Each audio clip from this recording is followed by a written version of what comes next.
ごきげんよう。ごきげんよう、ごきげんよう。Sorry. Sorry about this. Yeah. Welcome everyone. We're finally continuing Keio Flying Squadron today. I really love the shoot 'em up, kill them up for the Sega CD.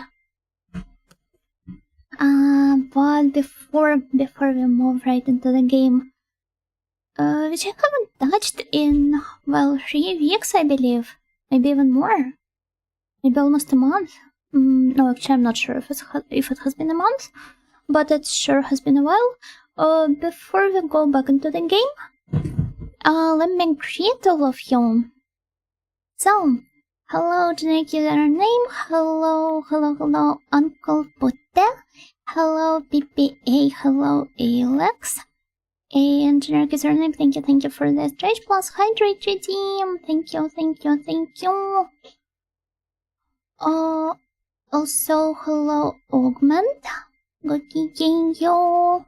Gokigenyo Zetko. Gokigenyo Boro. Gokigenyo Dustin. Gokigenyo Buradori. Gokigenyo Golden Helm. Gokigenyo Lola. Gokigenyo Miguel. Are your muscle memory ready? That implies I have more than one muscle memory. I'm not sure. I will still do my best.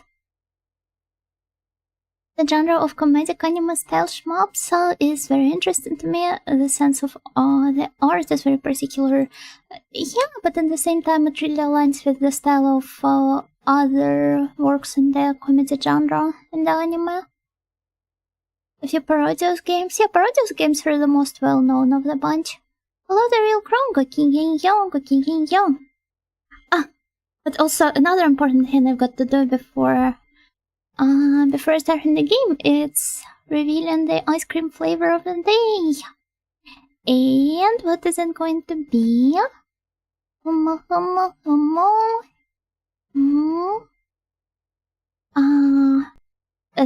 thing I've done in the background is trying to find the layer, the text, the ice cream flavor of the day. Oh, here it is.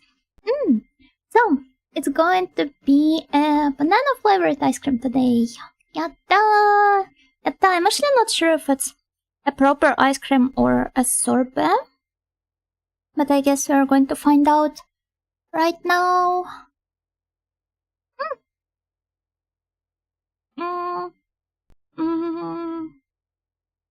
It's very tasty and very sweet, but I'm not sure whether it's ice cream or sorbet at all.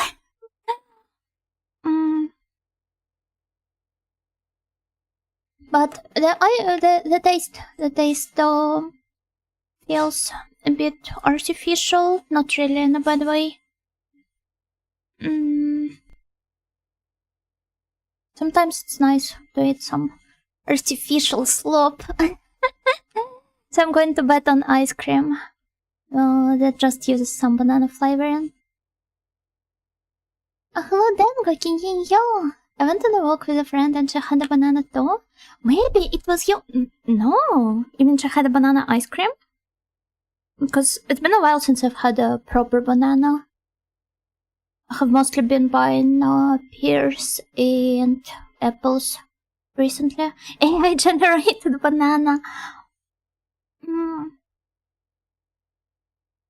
Well, if this is an AI generated, then it's really nice. I've got nothing to complain about here. Artificial banana is so far away from what an actual banana tastes like. Yeah, but it's still nice. I don't know, I don't exactly mind the flavor.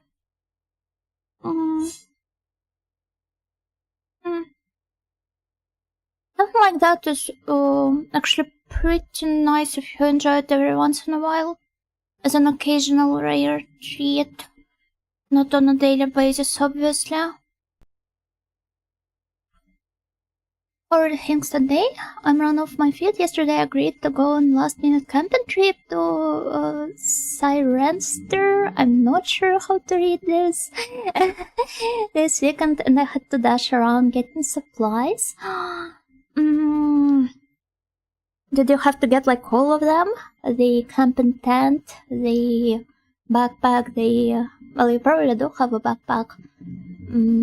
The cooking utensils and stuff? If you have a treat twice a day, is the latter a retreat?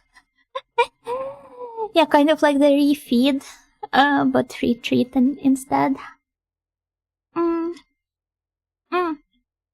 Do you guys know what hello again in French is? I'm not actually sure about the pronunciation, but it's re bonjour. I'm sorry, bonjour. So they actually use this prefix of re to kind of like show that the action is repeated.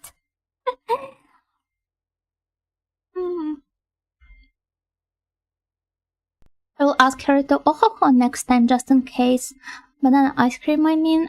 I probably just synchronized with your friend, but maybe she is a part of the audio hive mind. It's not only the snails that got one, right? My friend can't possibly be a VTuber. I don't think we live in the same region, though. Hello, second member, Goki Ninja. Welcome.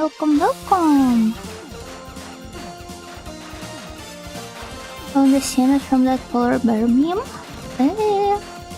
Which one? I'm not that well versed with memes. You'd have to forgive me. I'm a sheltered dojo somehow that doesn't know a single thing about all. We're off to a wonderful start here. But it's okay, I still have a chance to recover. Maybe even more than one.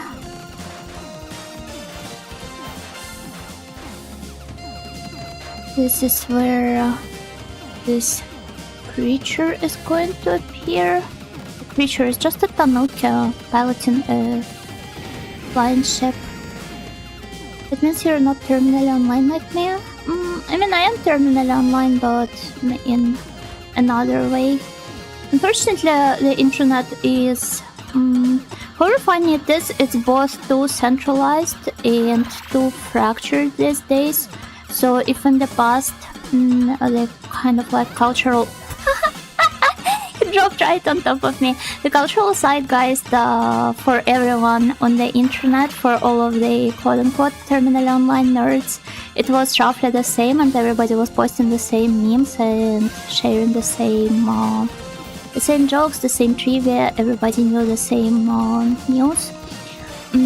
These days, it's so many different online communities which can all be terminally online in their own ways, but still not really overlap at all.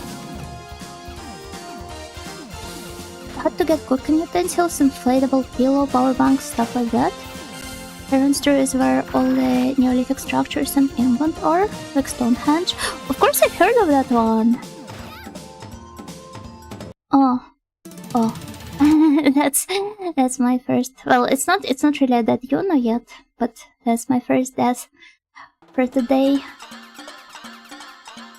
I forgot the proper name for all of those structures. Oh my gosh, how could I? Can I look it up? It's going to bother me for a while. Stonehenge. I wonder if I will be able to look it up like that. It was not referring to the megalithic structures, but rather... Dolmen? No, not the dolmen.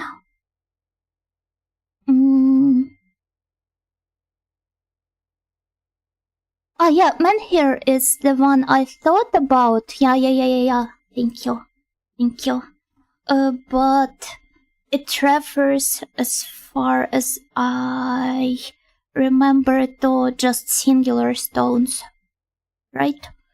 Not to the actual structures, like Stonehenge and the similar ones. Body count on shmups is entirely in its own class, I feel. I mean, platforming games are also really brutal in this regard.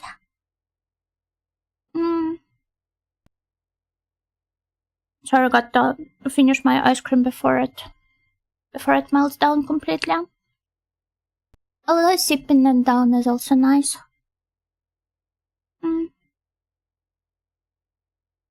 But today I'm in the mood for more or less solid food.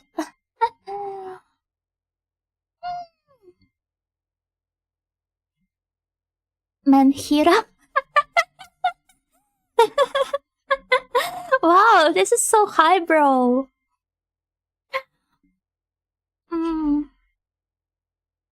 What would Manhira even be? Manhira, who is a bit too interested in the archaeology?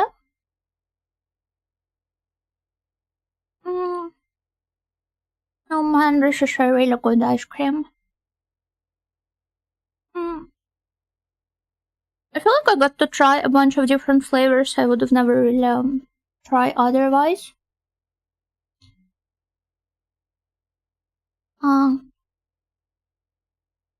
Because I'm normally the type to go for the options I'm most used to. So this is a good way of getting out of my usual ice cream shell. Wait, ice cream shell, isn't that just a waffle cone? What internet circle you usually hang around in? I play the Thieves.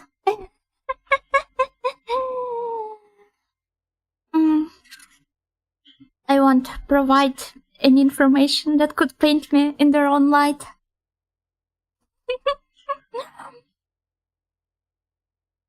There's also a lot of menhir and dolmen in Indonesia. Oh, that's really cool. I mean, it's a region that is quite rich in history. Well, which region isn't? Too late for that, Miss Nightingale. Oh, what do you mean? What do you mean?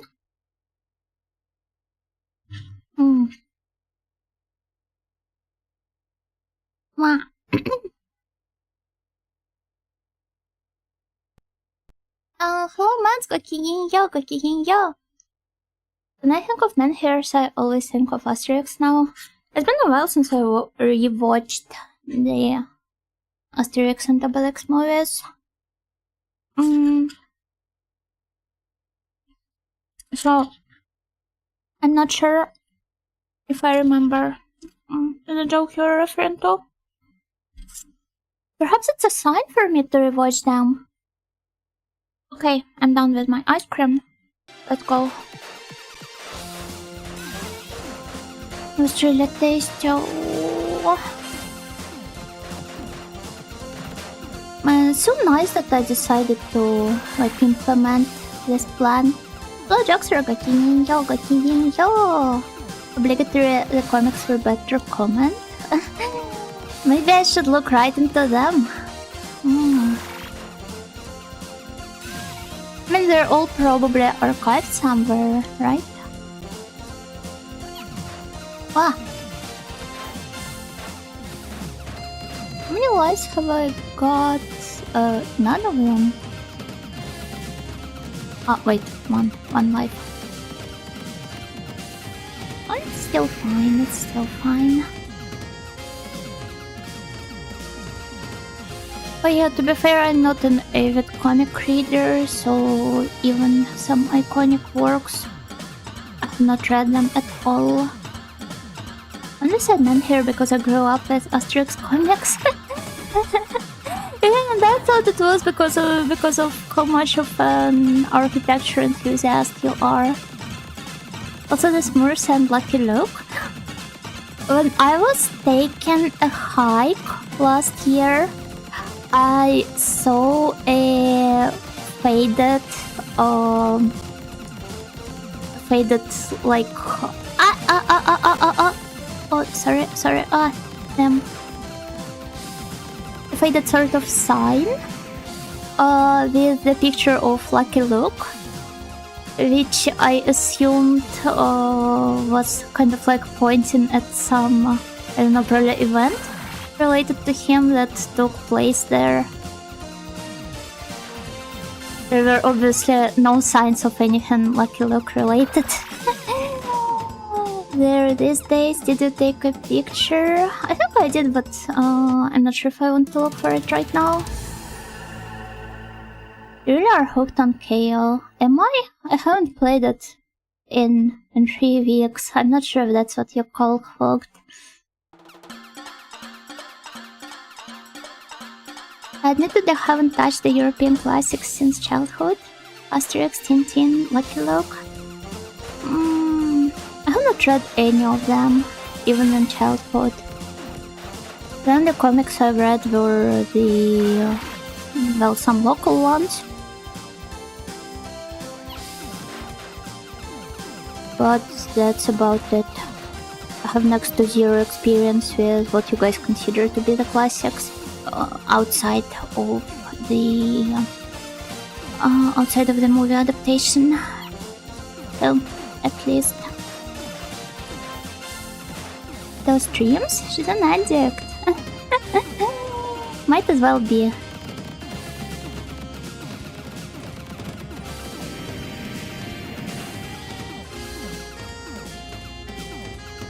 I should actually try reading Corto Maltese again, now that I'm hopefully at least a little bit more mature than as a 10-year-old.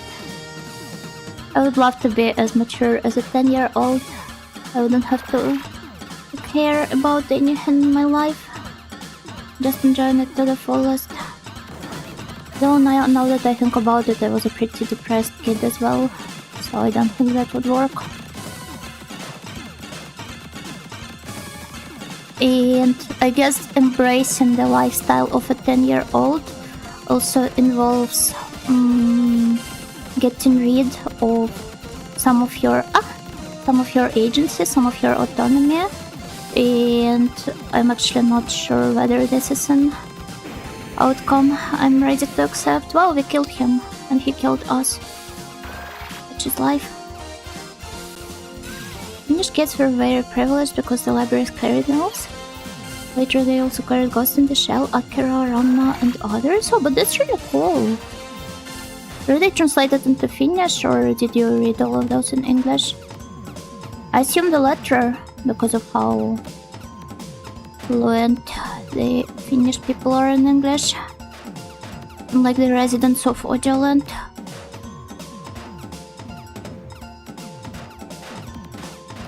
Are you smarter than a 5th grader? No, I'm not. I feel like my cognitive functions have been, let's just say they have been not exactly in their best state lately. Played a lot of Japanese games, they also watch a lot of old anime. Some of it, mostly the older Mahou Shoujo, like the Stadio Piero ones. Is there something in particular that you're interested in?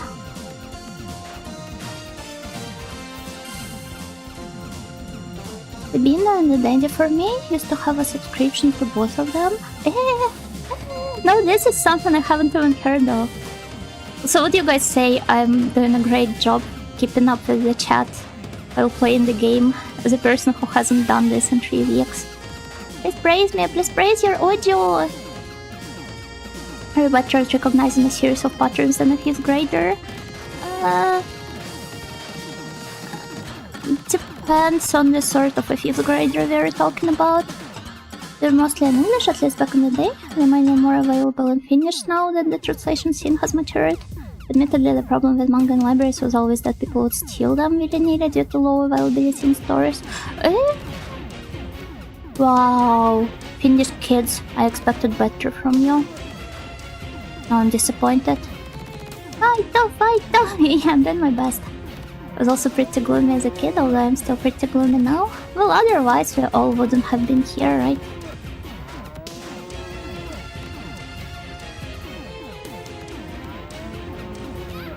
Ah! I flew right into this thing. No! Okay, let's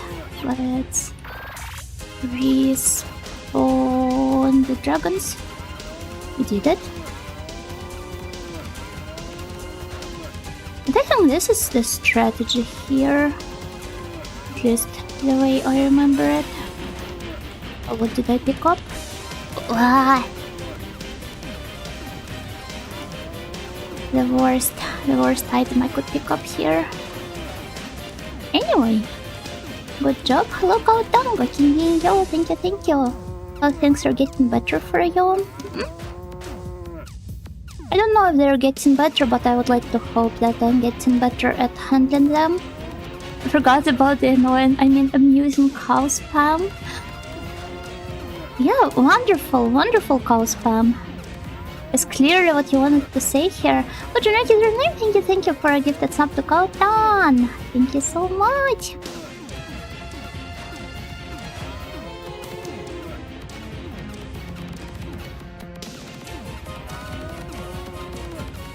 Let's kill him. Ah. I think I how good a job you're doing chatting and playing a shmup, which is always challenging. Oh boy, it is also challenging indeed. But I guess this means I grew as a streamer, even if just a slight little bit.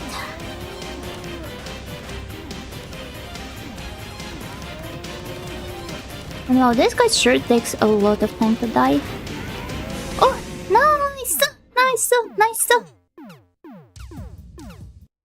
Well, did you see that? How much I struggled with this stage last time, and how only 3 weeks later... entire 3 weeks later. I'm not sure whether I should put emphasis on how short of a time span that was, or how long that was.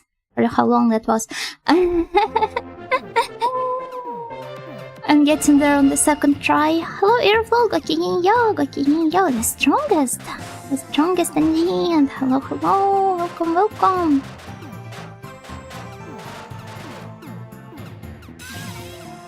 And okay, I think I remember how much I've struggled against these guys here.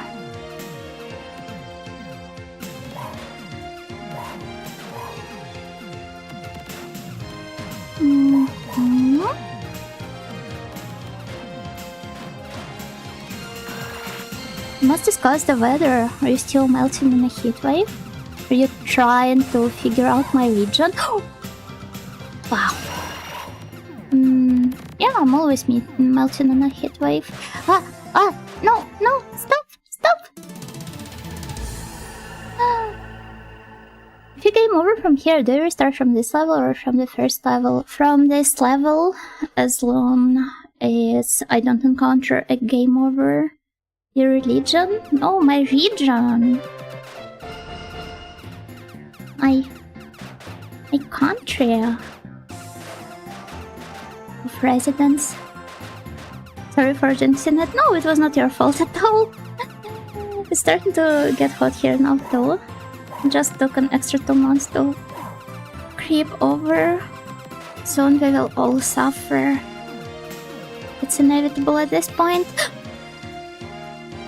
Damn Tanuki! Oh! Damn dogs! Okay. Whatever. Let's just focus on the game for a little bit. It should totally be a smart and wise decision. It was not. It's our first game over of the day. Only took me half an hour to get here. Even less than that, actually. We're now having a rainy week, and that's great. Oh god, I wish I had a rainy week right now. Well, maybe later. Saiza, Gokin-yo. The location of the legendary audio land. Well, I'm pretty sure everybody knows the location of the legendary audio land. I was talking about the country where I live right now.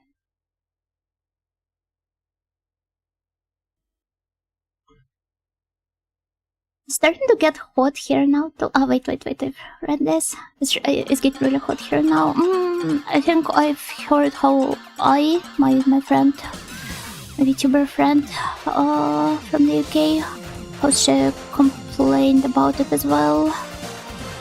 But well, I guess all of the countries are dealing with the heat wave in the moment, except for the ones in the southern hemisphere. These guys probably have it rather cold now, depending on where they are once again, but still. Legendary Oja Land is in our hearts. I don't know. I don't know about that. There probably are better things to keep in your heart. Bunny Shooter Roguelite? But what exactly makes it a roguelite? It's not a roguelite at all. It doesn't utilize any of the rogue-like mechanics, even partially. Certain people would still miss it on the map. I believe it would take a lot of effort to miss it on the map. I live in the tropics, so I guess I don't notice it as much. Yeah, perhaps for some places you would be more used to it. Everything is a roguelite. Yeah, like real life, for example. I agree. Sometimes it will be like that. Our hearts are cold, also dark. This describes Oja Land quite well. Maybe there is the Oja Land in your hearts. Then have to start over from the beginning, roguelite confirmed. Isn't that how most games are? Okay, I guess some are more lenient with the restarts than the others. I hope real life is a roguelite. I hope it's not. And it's more of a proper roguelike, but you don't keep your memory in between the runs. Although it definitely has the permadeath mechanic. Wow. And here I am bombing their houses.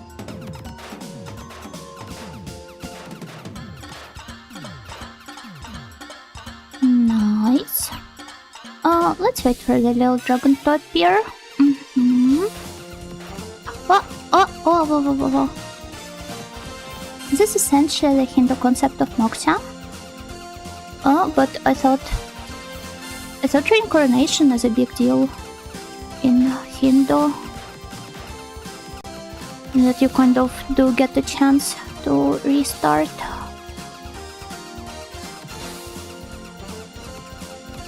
Well, I hope I unlocked a couple buffs to make my next run easier.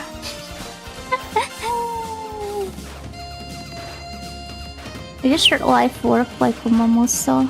Well, in a way it does.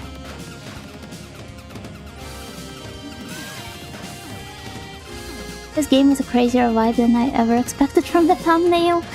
Yeah, it's got a lot of stuff going on and quite a wild range of what you can encounter here. Once you're freed from this mortal coil, make sure you had... I sure hope that the rumors are free from their mortal coil.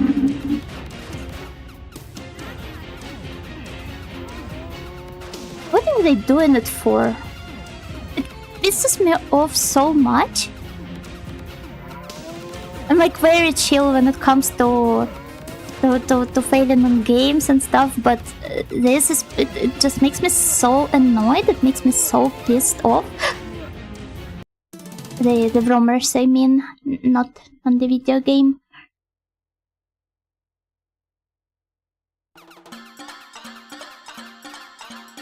Make sure you head in the opposite direction from the light. It leads back to the prison farm here on Earth. But what if I like it here on Earth? This is where all of my friends are.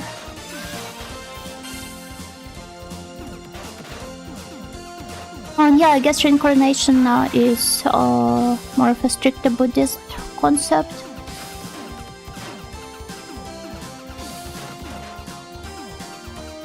Or maybe it's not. Judging by what you guys are writing here.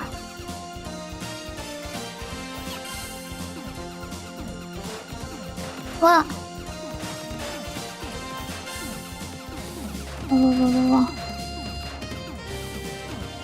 takes back to the prison farm here on Earth. You'll also see a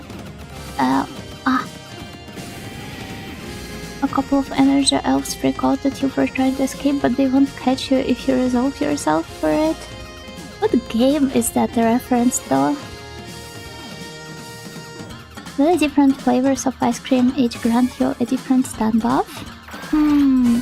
It's an interesting concept, but I do not think I've noticed any changes. Perhaps because I haven't been observing it properly. I should create another spreadsheet where I will be tracking the effects each ice cream flavor has on me.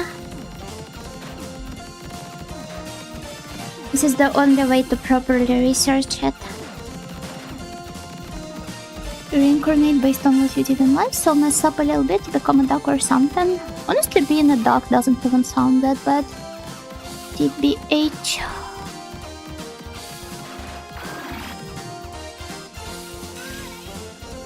Mess up a lot and you become a worm. Being a worm is also nice. They're really good and you join God.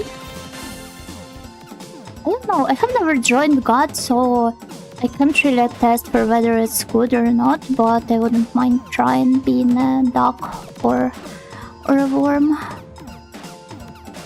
Even if I don't understand that their life is probably full of struggles anyway. Oh, but there's actually a Soviet book for kids about a boy that didn't want to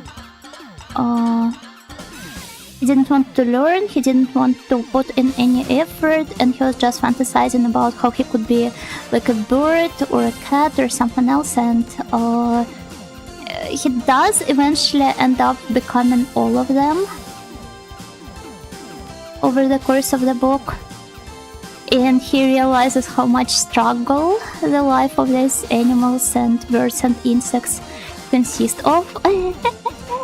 So in the end he kind of comes to the acceptance of the idea that being a human might not be that bad.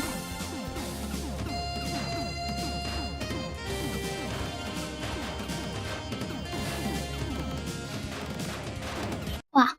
Oh my god. That's a funny moment to stop at. There was this short novel that proposed that we're all God, living all lives possible to become a better God and meet our true self in the end of life. Do I want to meet my true self? I don't know. It's not something I strive for personally, I guess. The old schizophrenic theory is about not going into the light. Well, would you go into the light? Is the more important question here. Wasn't there a game where you can choose what to reincarnate as between lives? Yeah, I immediately thought of Cosmology of Kyoto, but if it's not the one you're talking about, then I've got no idea. You know, there's an old little Lolo cartoon about her not wanting to go to school, and it talks about other animals like, would you rather be a mule or a fish, etc. Well, would she rather be one? Actually, that one book I was talking about, it's got a cartoon adaptation. Maybe it was even translated into English, so perhaps I could make you watch it someday. Because you know who hasn't done a single watch-along in her life. I probably want Eastern Mind? Oh wait, that's a familiar name. Give me a moment.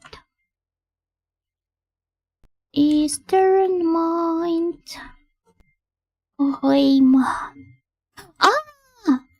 Wait, okay, I do remember it now. Yeah, the Tongue No one.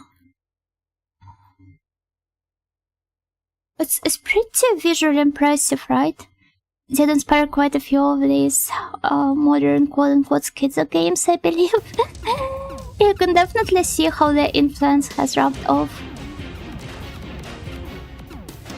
You know, watch-along is basically you not telling us to watch something and we do it. Well, have you guys already watched all of the Cortec episodes? That's mandatory if you want to understand the deep lore of Yuno Nightingale.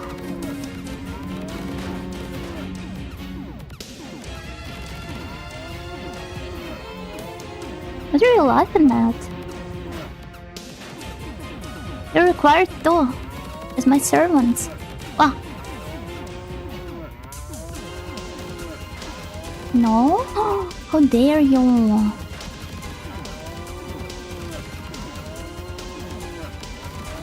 Although I guess most people wouldn't be able to appreciate the greatness of Cortec.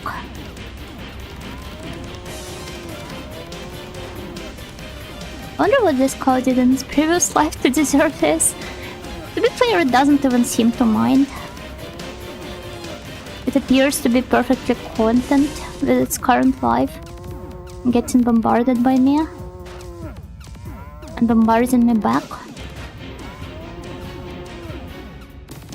I'm gonna be honest here, and I don't know why you haven't fired me yet. You haven't given me any proper reasons to do so. Still need to watch It's a Summer Film. Oh, it's a great one, but well, it's longer than your average episode of Cortec, so that is fine. That is fine. It's something I can overlook. Then meaning to explore more of those old weird games with esoteric undertones. Would be a cool idea to play those on stream. Coming up next, Keio Even though, Flying wait, I just noticed that her dragon's got, well, you can see its balls. Do you see it on the left? If you haven't, please rewind the stream. Might be easier to do on YouTube. Man, Oja, my brain has been brain rotted by all the West I did. Almost every art you consume is incomprehensible to me. I mean, it's something you can learn. I pointed that out on the first stream and I think it flew over your head. Yeah, I do not think I realized. I thought the dragon was a girl, so I thought I misunderstood. Yeah, I'm pretty sure it is a girl though. What is this game rated? I don't know. Keio Flying Squadron.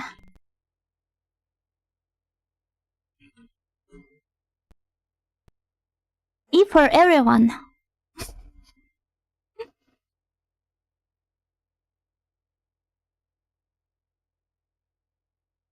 There was surprising passion, but fortunately I was privileged as a child.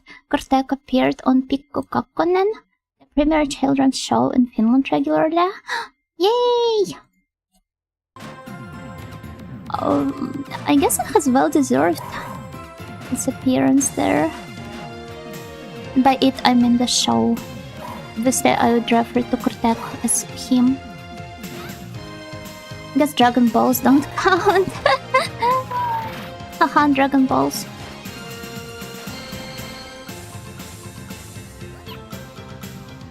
Okay, damn! It's so difficult though. Okay, I guess this is the part where I shouldn't be reading chat. Because I just end up failing miserably. Or I could just try this strat where I simply ignore all of those creatures altogether. No, they just keep attacking me.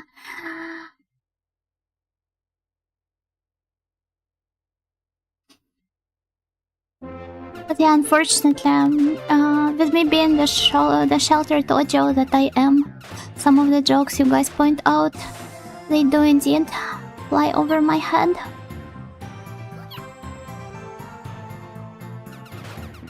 I'm just so pure.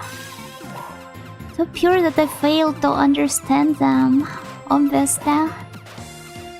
Also devoid of any greed at all.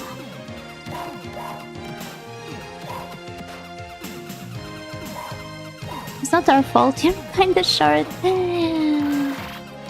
Although I'm average. I feel like calling me short, it's really kind of like erases the line between average people and the really short ones. Wah! Right next to the super tall Karin. Yeah, but it's not Karin pointing that stuff out to me. No, I could do better. I could definitely do better.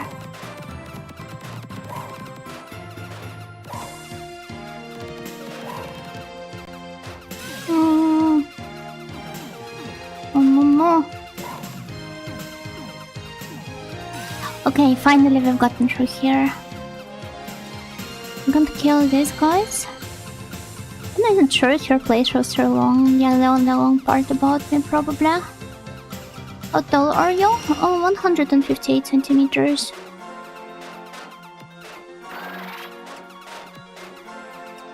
Wait, did I pick up the extra life? I'm not sure. It's pretty tall. Yeah, that's what I also think. It's not short at all, that's average at best. What? I forgot about this attack he does.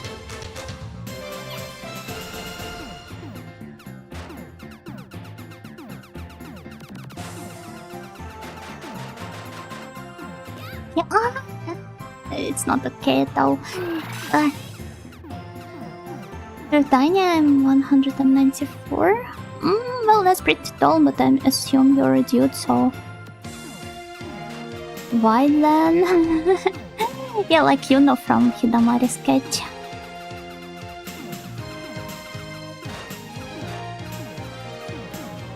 For a second I thought you said 258.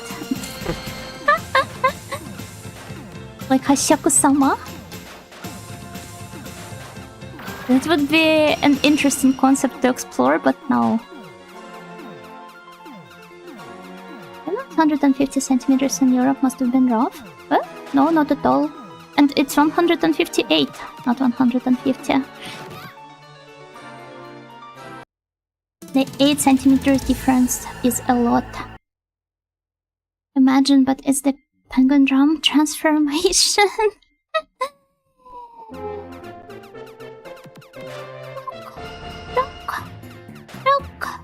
Rocko, bajao, bum.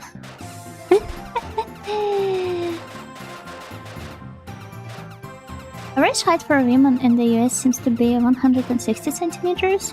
Yeah, that's what I'm telling. Even though I'm not in the US, I'm still pretty average when it comes to my height.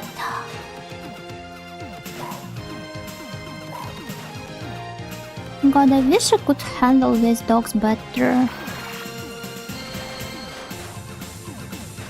We got an Imperial System sympathizer in the chat. He's American, please forgive him. And 1 centimeter off means you're short. Not by a huge margin. I'm 1 or 2 centimeters taller than Miss Nightingale. So you're like an average American woman. If that's something to go by.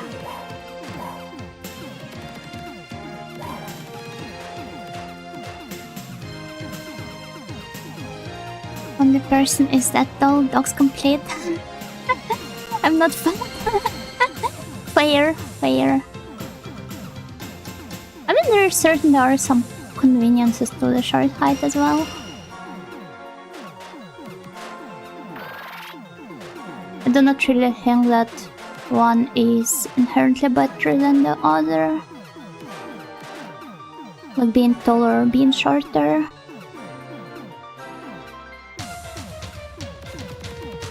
Tall for VTubers, but maybe I just know too many shorties. No, I'm pretty sure it is. Or maybe some people are not being completely honest about their height.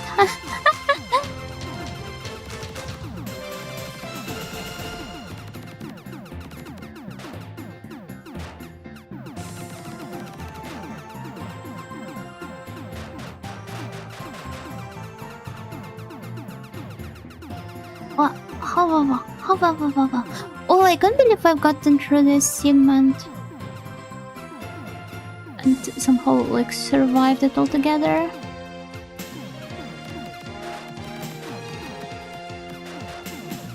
Okay. Oh! and then it kills me here. Oh, I refuse to believe that. Mamba, I'm doing my best. I'm doing my best, alright? No, no, no, no, no, stop, stop, stop, stop. Okay, zero lives left. I've got to do my best. I've got to focus real hard. Otherwise, it's going to be nothing but suffering on my path. Wow, they're chasing me! Oh my gosh! Okay, that's 14 dead Jonas. I'm not sure how much longer I'm going to spend with this game. But what can I say for sure? I won't be beaten in this stream.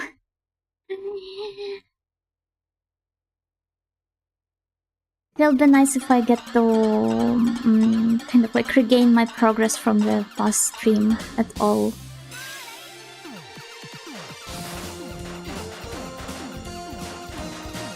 Well, hopefully my muscles still do remember stuff. My fingers still do remember stuff. It's going to take me less time on this stream. Factory is harder to work. What are the Jonas being made of? The ghost Jonas. Imagine all the microplastics. Microplastic audio.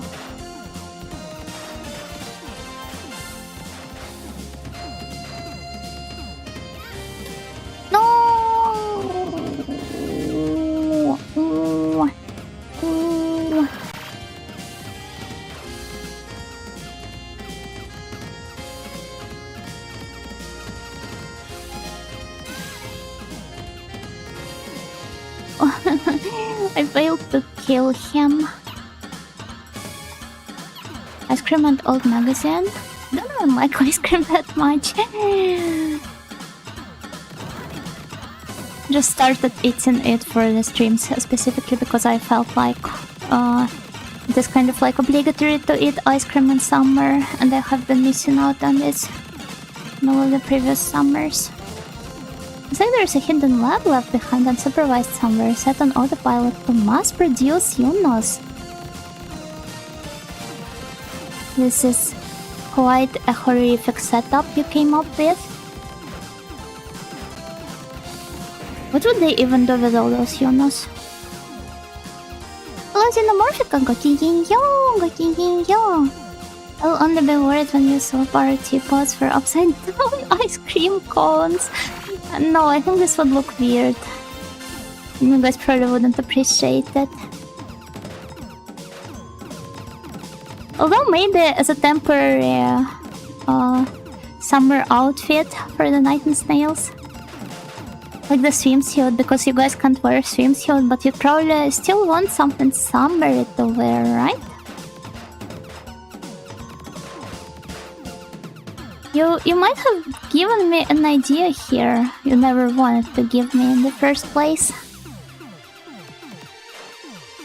If you add every little snippet of trivia Yuna gives us about herself from every stream, we will be able to pinpoint where she lives. Yeah, but you shouldn't.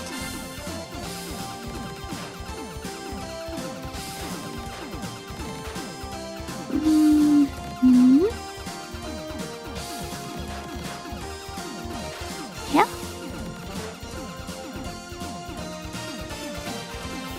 Okay. Build an AI company, but the AI is secretly 1000 Yunas in a sweatshop. But Yuna is an audio, even if just in training. She was not born to work in a sweatshop. It would be wrong to force her. How else will we deliver your tea, Yuna? I mean, you're still here, right in front of me, right? To my left. To my right? To my... huh? To my right, indeed.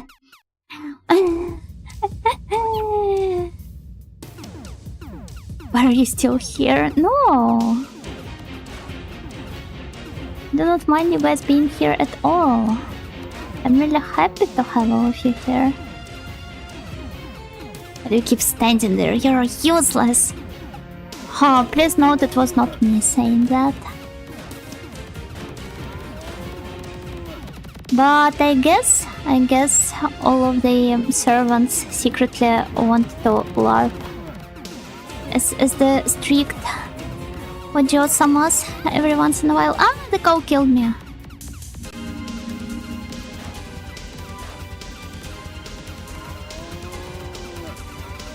Oh, I can't believe that. I think first I would still need to... Oh my god, I failed it. She said it out loud when the real Yuna took over. The real Yuna is the one that is kind enough to... so as to read all of your messages in the chat.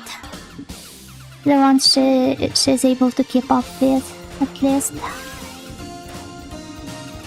In the world of Yuna Legends, it's hard to tell. This sounds very dystopian. With people being slowly replaced by Yunos, and the parents dread the day when they receive the letter from the government telling them that their child is to be replaced with Yuna Nightingale.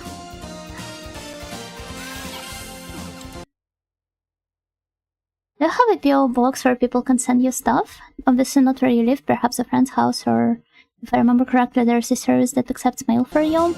I don't, and I do not think I would bother setting one up, because it's not really worth it in the moment. Maybe later I could consider it, but not at the moment. So Yuna has been for the past 100 years. The original Yuna hasn't even lived for that long. I must be making up some numbers here.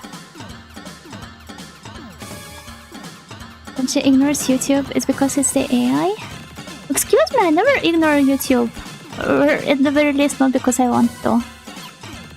Because it lags and stops displaying the messages to me in a timely manner.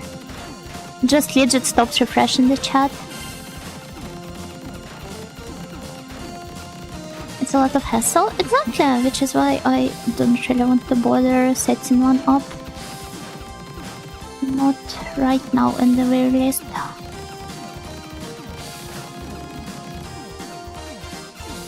The Yuna dystopia. Unotopia. Since the word utopia has U in it, it might as well be Y. Utopia. The only correct spelling. If you're speaking of a beautiful world where kids are being replaced by Yuna Nightingale and her clones. I don't think the Yuna Factory dystopia is a realistic scenario. Is it not? Miss Nightingale would get disinterested when she starts to be everywhere. Oh, you've got a point here.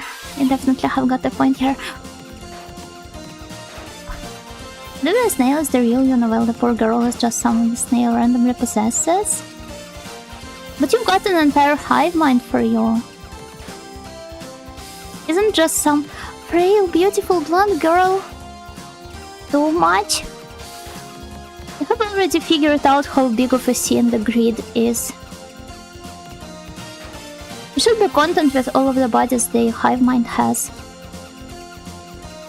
The original Yuna is an old and depressed lady now hiding in the mountains. She wishes to stop the Yuna conspiracy, but it's too late and she is helpless to do so. Wait, so how did she even end up that way? Did she sign up for some weird government program without reading the fine print? Because she can't read? Blame Baba Yaga. As you should. As you should. It's been a while since I was called by that name. Imagine the pandemonium when 1,000 Yunos start throwing up. Enough to cover the entire, well, maybe not the entire world, but maybe one small European country at least in vomit. This Nightingale has already died. This is just one of the dead Yuno husks left behind, being remote controlled by the knight and snail next to her, the actual streamer. The lore is getting wilder with every second of the stream. To be honest, I'm just shocked that I can somehow keep up with the gameplay to an extent. And still process all of your wild theories.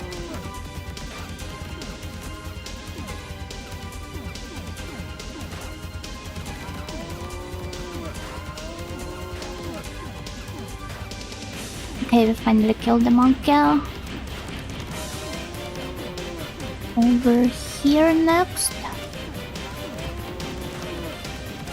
Okay. Basically, this is the trick here. Every once in a while I should be stopping in front of the carriage and releasing all of my shots into it.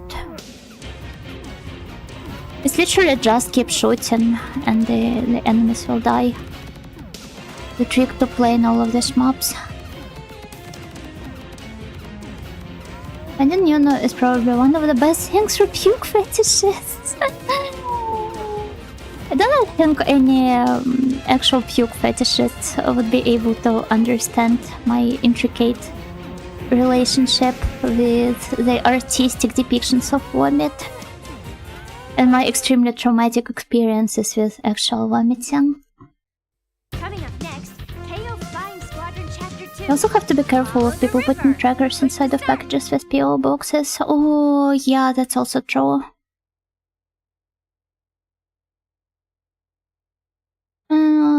I guess you got to be paranoid to an extent.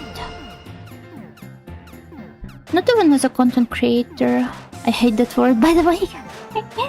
Content creator, what are you doing? I'm creating content. Content/media. But also just like, I don't know, even just for the normal people.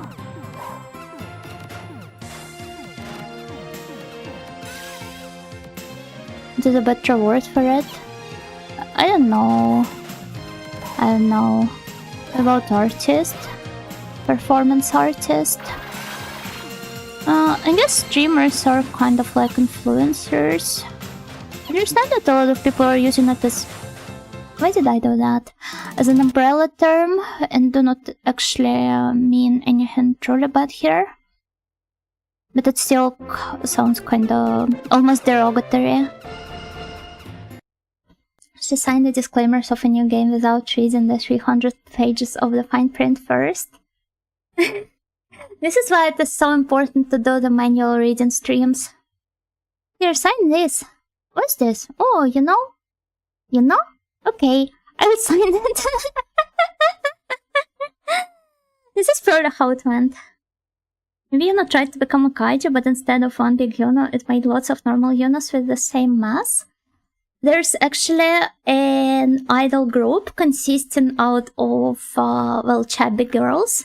And for some reason on the thumbnails of their YouTube channel, they are stating their, like, the sum of their body weights.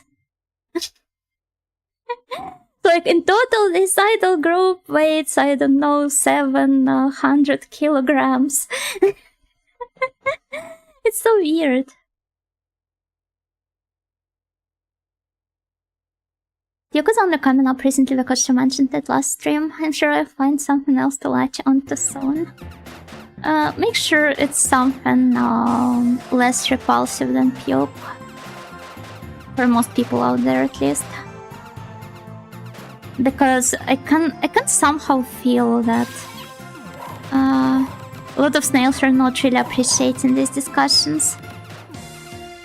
Like certain age games setting out to immediately bring your attention to the cup sizes. Oh, yeah, I guess that's the point here, but it's still weird. Why not just state the weight of each girl there if you try to make it the main point here? Why add it all up?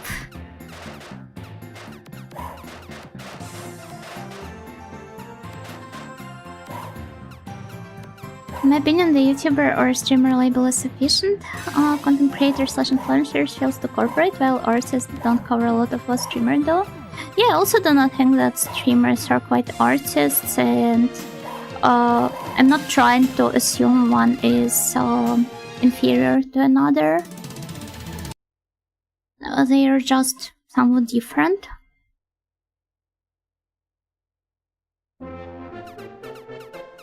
Make girl number pink? Maybe,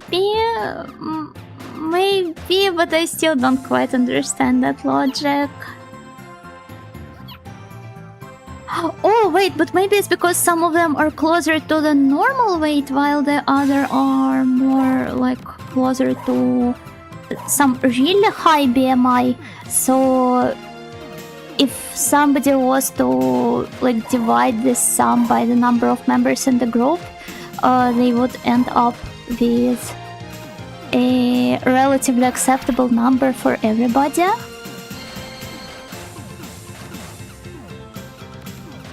If they try to figure out the average, you know, stop here doing math. Yeah, but it's not the same kind of math that rots your soul away. This one's perfectly normal. I promise.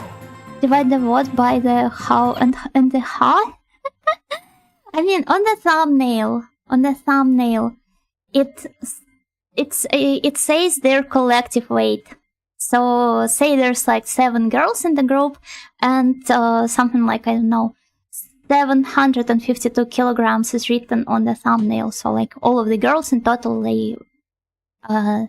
their weights at the top, it's that huge number. So perhaps instead of stating each girl's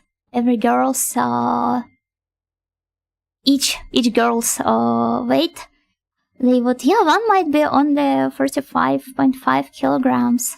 Although I do not think she would end up in such a group then. What about the virtual YouTube or VirTuber for short? It feels weird. You know, in the snail's total IQ 135.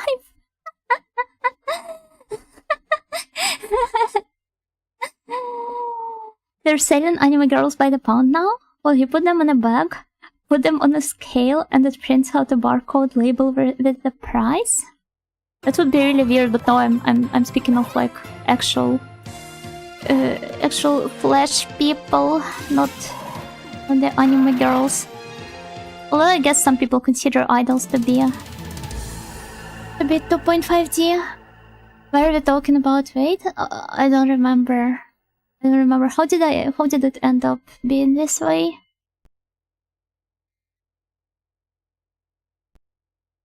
No idea. Remember Hespera showed off that idol group on her stream too, with them named after foods? I'm not sure if it's the same group we're talking about though. There might be different ones. I do not think it's that unpopular of a concept. It all started when the 13th Dead Yuna was added. Is there something wrong with the 13th Dead Yuna in particular? Woober sounds awful. 15th Dead Yuna will be the good one, trust. Is it like that one new movie with Robert Pattinson? Whatever its title was. Mickey 17?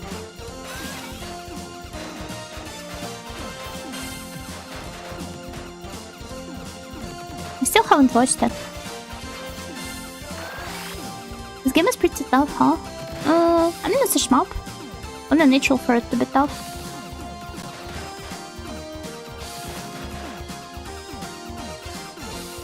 But you also have to consider that I'm not exactly good at video games at all.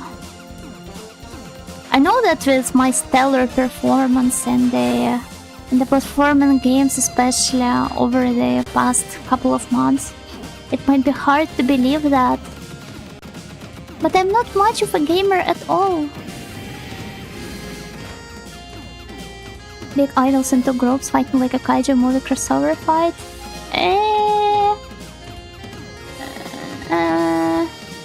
I don't know. I don't think it's nice to joke like that.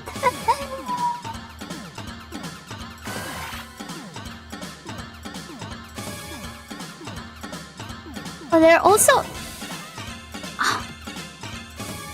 is apparently a small YouTuber corp,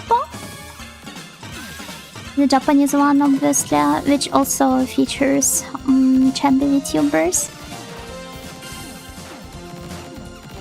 I saw it pop up on my feed yesterday. I don't know if you guys have seen it or not, but if you happen to be interested, I might look for a link. Beat all the ones you've played. Yeah, that's true. That's true.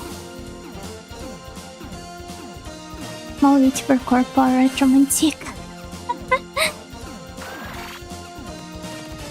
What are you trying to hint at here, huh? Huh?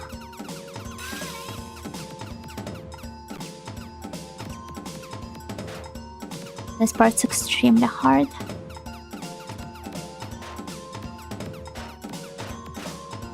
Yeah, I heard of that. It popped up recently. Yeah, I think the announcement is fairly recent. Somebody must have just brought it up in my tail.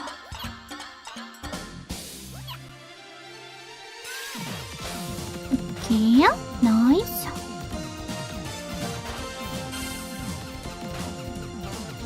Nice. Oh, Joyce, not a real gamer. Yeah, I don't respawn when I die. Or at least I hope I don't respawn when I die. But it's something I've talked about multiple times. So yeah, I would rather not be a gamer at all. It killed me. It killed me. Back in my day, you would just say age, sex, location. I don't think this applies to the idol groups. Especially not the ones that specifically make a point to... Although I'm not even sure if you're on the same wavelength here. What exactly was your comment about?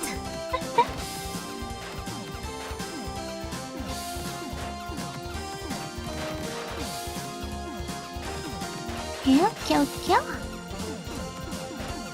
Let's go here.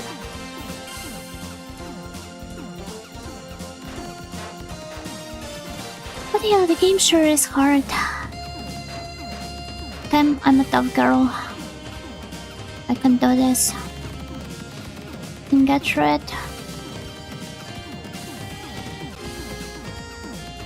And even if I don't manage to reach much progress on this stream, there's always the next one.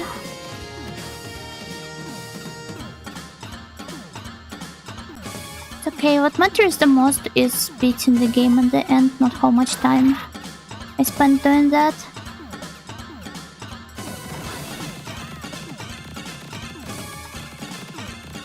Just drunk, yeah. Just drunk indeed. Was a borderline non-sequitur about introducing oneself. I think it actually depends on the corner of internet where you were introducing yourself to other people, because this one probably applies the most to dating websites or places like Omegle and Chatroulette was the name, I think.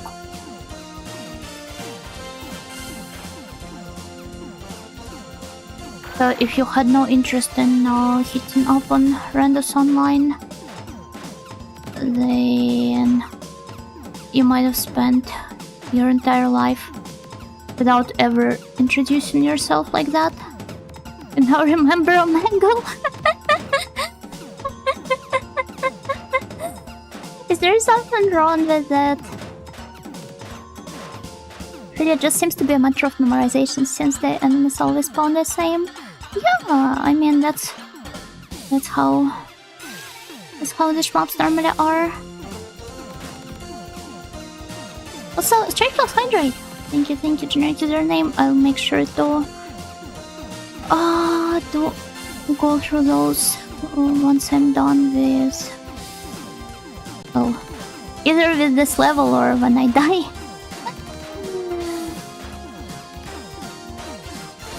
If you don't mind answering, is Retromantic a company or a VTuber group without a central management? It's just a VTuber group without a central management, yeah, it's a friend group, basically.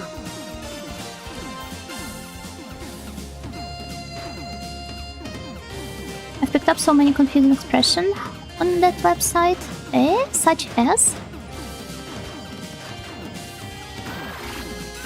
The snails and the audio both yearn for the example.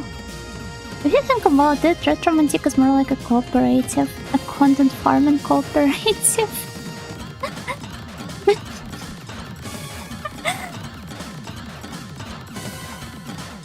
A labor union. They all debuted together? No. Our debut dates are quite far apart, some even by years, literal years. We just happened to kind of like find each other through our love towards retro games, and ended up becoming kind of like a unit, an absolute unit. Labor union, car institute, the Retromantic colhoz.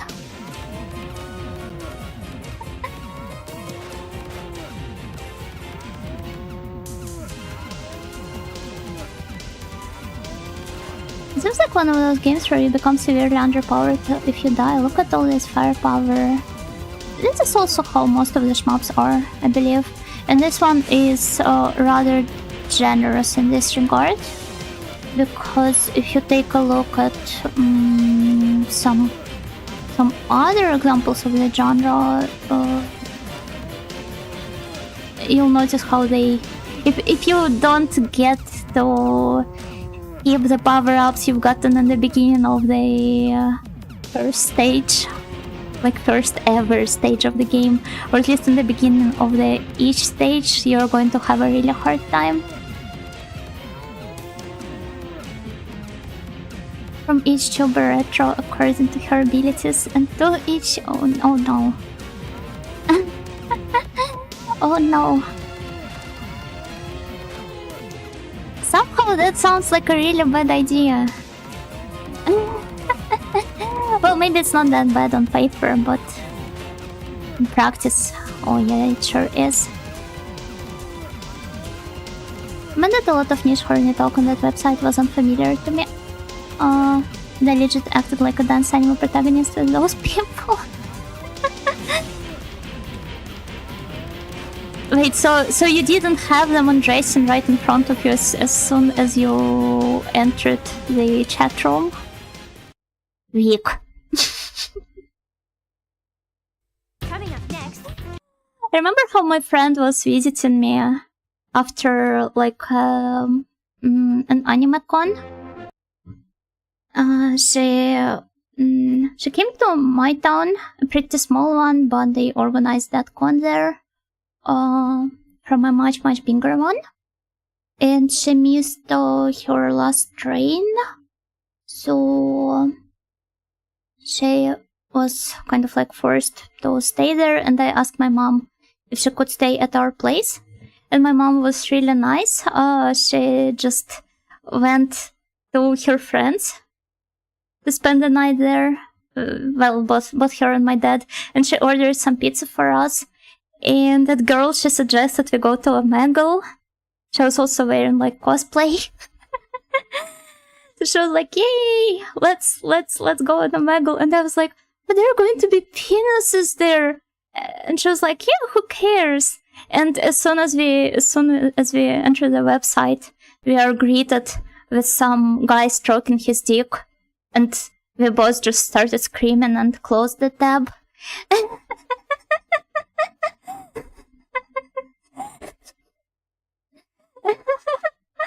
I think one of my favorite GIFs or videos from that site was two better dressed guys moving their hands off screen. Then one raises their hands to show his washing a plate, and the other does showing his polishing the show. Betrayed expectations, the deconstruction of a mangle. it must be hot there. Yeah, it sure was hot for some of them.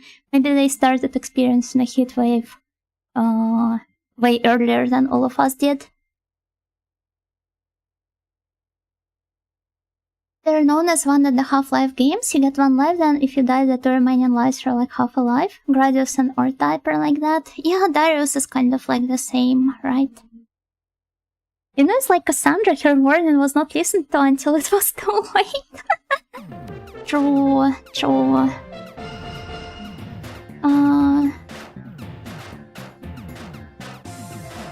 But yeah, then that girl started undressing in front of me.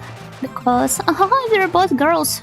Who minds that really? And we were both like really small. But I was just standing there, staring at her, speechless.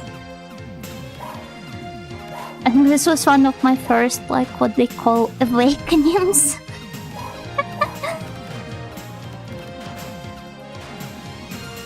Okay. No, it didn't go any further. As I said before, we were both, like, almost kids anyway.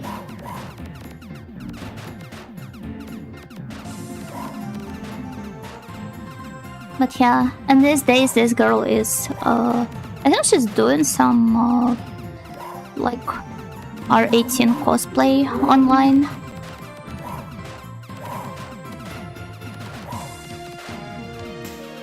You know, Night and Groomed? I don't think this counts as grown now. Bad end. I was gonna say probably employed. You know what? I think a lot of Aero cosplayers, at least in Ojoland, they still are employed.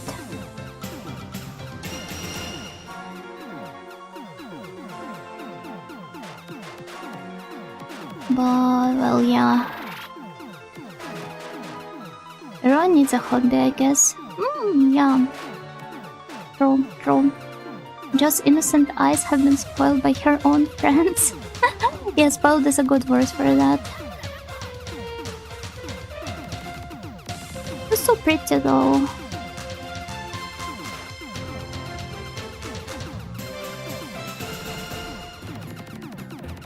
Wow.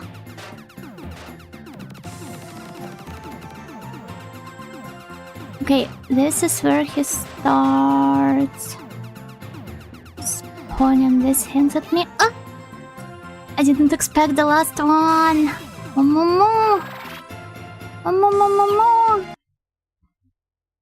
Even if the CJL isn't what it used to be, I guess. Oh, do not worry, we had our own CJL on the local image boards.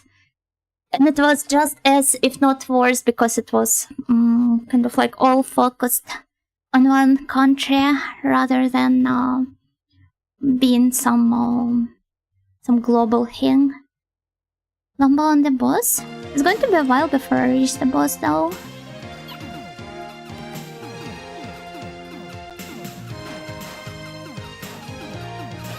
What? No.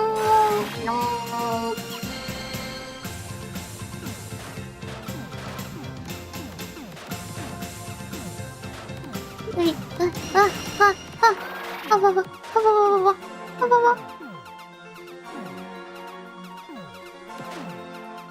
Okay, that was not the boss. You're going to see one soon though. Hopefully we're really close to it now.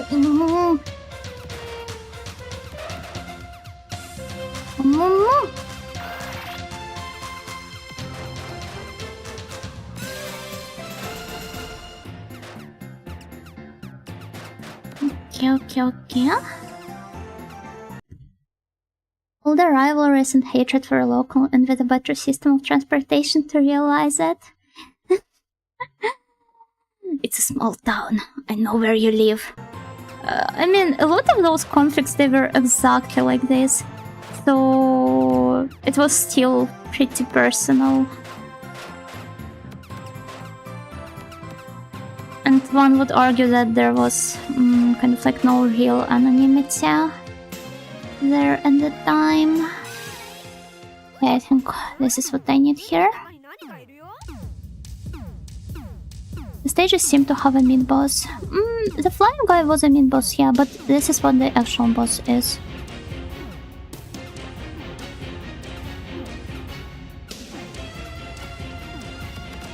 Isn't it really cool?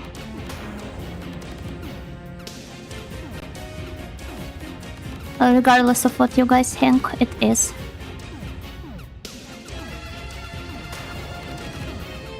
That was just a rhetoric question anyway.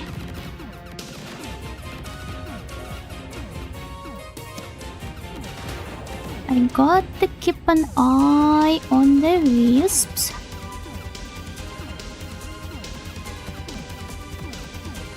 So that I get to escape them on time.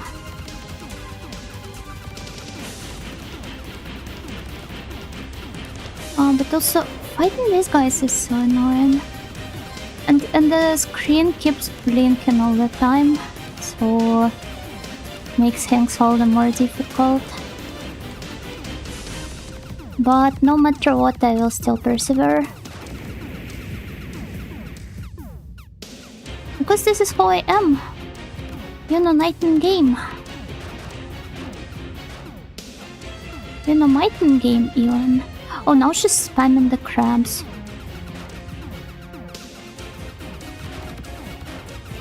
Ah! Oh boy.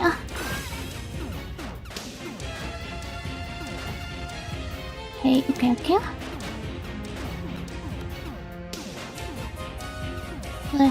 Ah. No!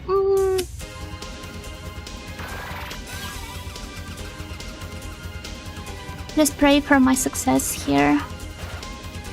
Because I might not last long. Oni-chan, I might not last long. But do you remember our last promise? Huh? Is he... Wait. Just what sort? What sort of... Aha, so now I'm spamming dragons into them. Imagine dragons. Don't even have to imagine here.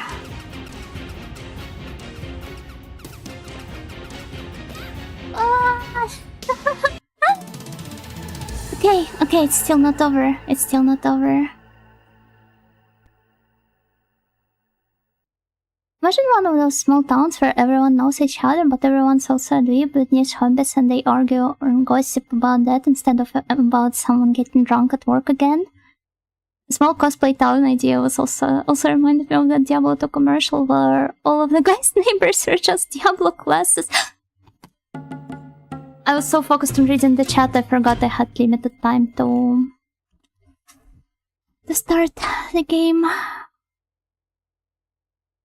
Which means 16 dead units it is.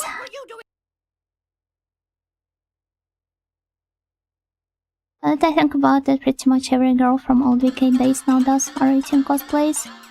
That's just how things are.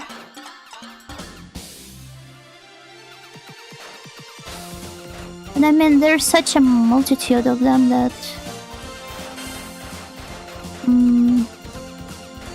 It's easier to think of people that don't remember having a wiki account at 2 points in time, and I forgot why. Probably because of all of those re-uploads of old niche content.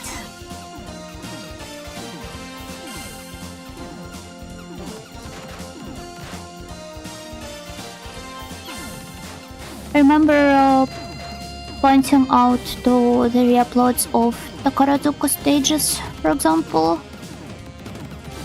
One girl from the Western community. The dragon is actually blue, but using a green stunt double for the action scenes. That explains it, I guess. All those PDFs of old books on arts and crafts. Yeah, though nowadays there probably are better sources for those. Make sure they're paying their cosplay taxes, so do not worry, I think most of the people in Mojo were not paying their taxes except for the one that is ended to all of her purchases in shops.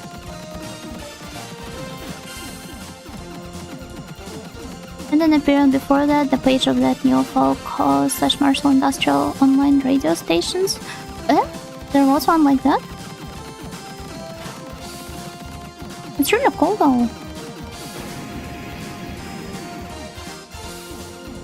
Dig off.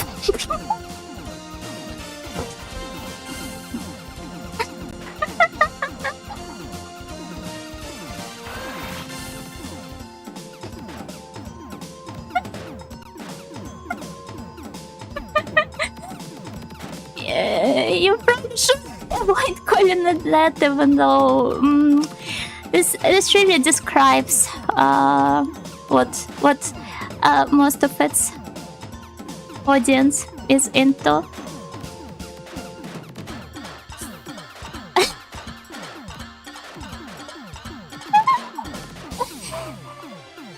Phased in and out of this dimension with that laugh. It's just that I didn't expect this word to pop up on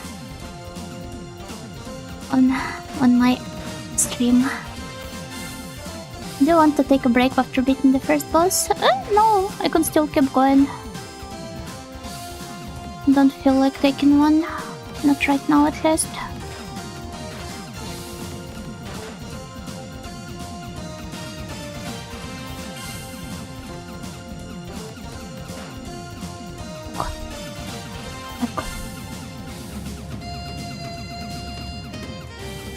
Oh, damn. Oh, nice.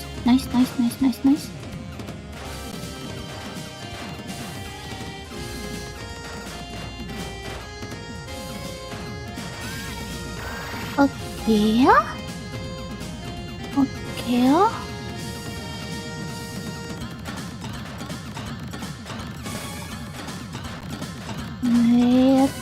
Let's keep it up. We've got 2 lives left. That's alright. That's nice.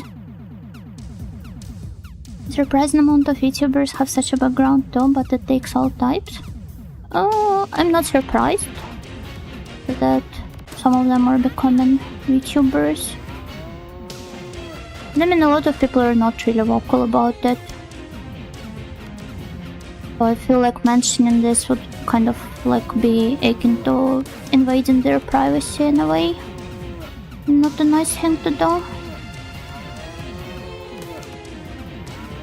Of course, if it's something they don't mind revealing, it's an entirely different matter.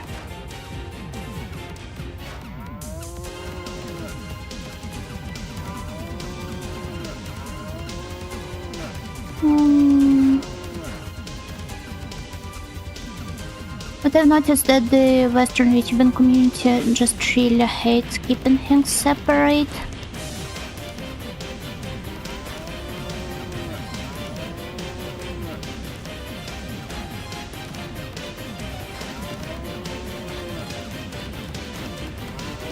Okay.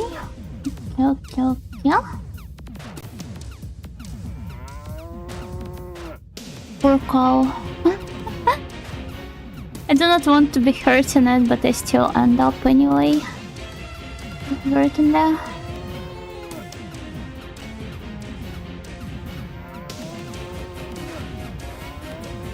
It's funny how you have to slightly readjust your strategy with each like side weapon you're using, even if it does make perfect sense.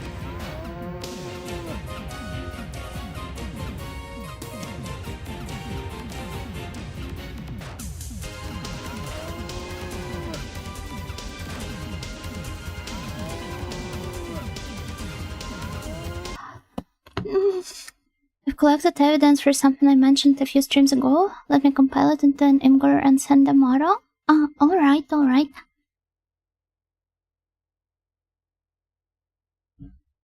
That should be more like Uno with a clear separation of YouTuber and roommate. I mean, it's up to people how they want to handle it, but there also has to be like some kinda unspoken rule on how to treat the general cases which do not apply to this. Because, like, I mean, Uno is clearly an outlier for keeping both her and Misumi's activities on one channel to begin with. And I feel like the rest of the scene should not be judged on how she handles things. It was her birthday recently, by the way. Coming up next, Oh, Akira the Jeweler, thank you for the follow. Thank you. And yeah, we have finally advanced to the second stage. Once again.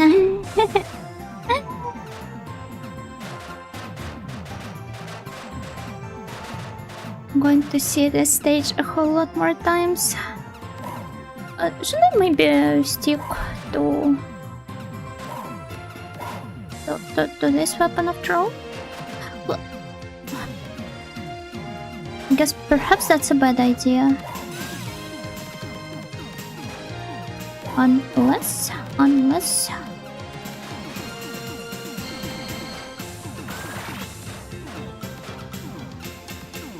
Been playing anything new off stream? Umamusume? And that's about it. I've not been playing anything new lately, although there are a couple of new releases which I have been eyeing for a while. Or maybe they're not released yet, I'm not actually sure. And I also got myself some stuff on the Steam sale, though I do not know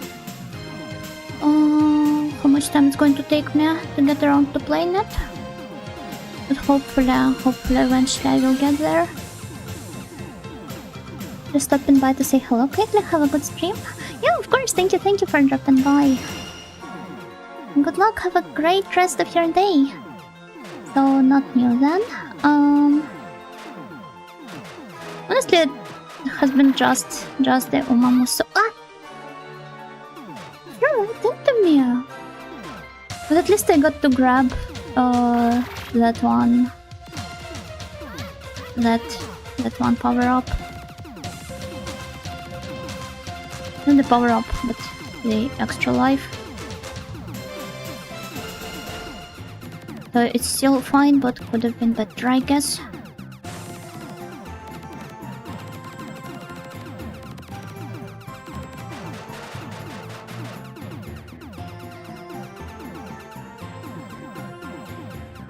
Okay, great. First game too powerful. I mean, I'm not like addicted to it as some people are. Just play it every once in a while. I definitely could have been paying more attention to my horses. But such is life. I've got other responsibilities I've got to stick to. And I've still got this on boards and stuff I've been tasked with. I can stop whenever I want. Well, the thing is, I do stop whenever I want. Very so often. So it only starts spamming the cucumbers when I'm attacking it. Like, perhaps it's a really bad idea.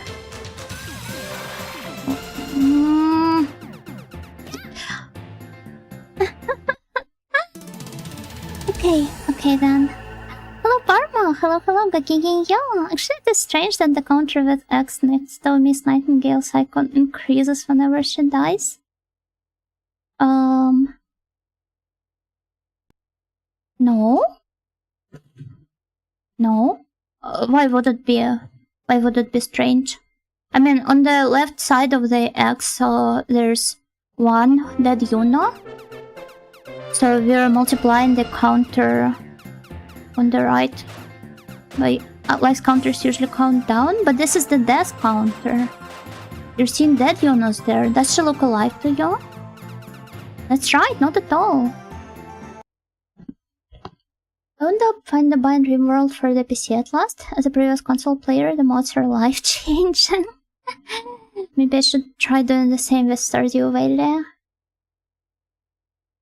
I do an Uma run a day, then I get mad when they still lose despite being #1 favorite and rage quit until the next day. You should be kinder to your horses, they're doing the best for you. There's not enough love in your heart.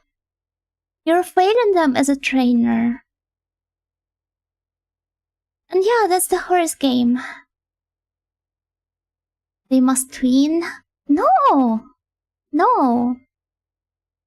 But one of my friends got this exact neurotic approach towards the game, and I feel like it would be nicer for everyone if people could be more chill about the fun horse game.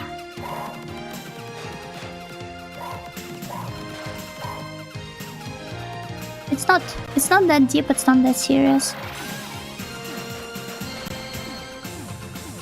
It's just a game with horse girls running on a track.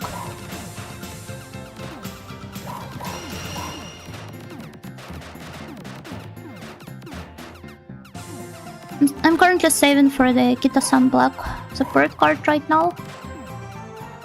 For those of you who are not playing Umamusume, it's basically a card that provide a lot of really nice bonuses to your Umamusu training runs.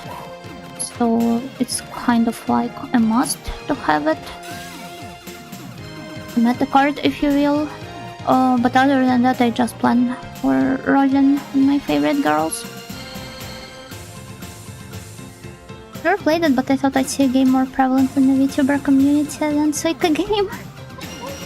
It was on the JP side of things, at least.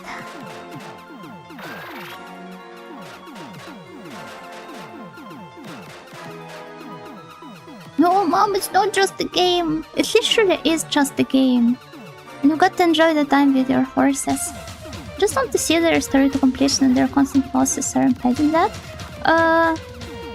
But won't the story, the end of their story feel way more deserved and have more weight if you fought that hard along with your Umamusu to deserve it?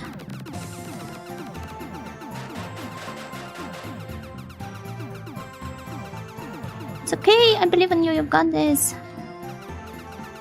One can also think I was saying this to myself. Even normies are playing it, I'm surprised it has so much reach. This is honestly still like the most surprising part about the popularity of Umamusu for me. Like, who are all those people who don't even have the anime girls on their avatars online? What are they doing now in this game? What made them play it to begin with? I know it has infinite lives, but we remember each one of the lost. The dead Yunus had names. All Yuna. They died for you and you don't even remember their names.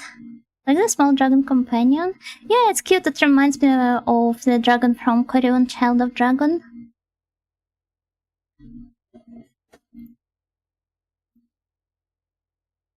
I guess it's because it's kind of messed up right now and this game came out in the perfect time. It's just such a happy looking game.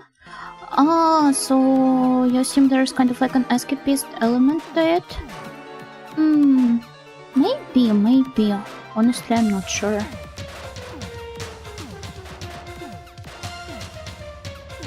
Okay, so I just had to position myself properly. Can you name each unit along with increments in the counter? I could try. I could also offer a minute of silence to honor the dead Yunus. To show that their deaths were not in vain. Actually, they were.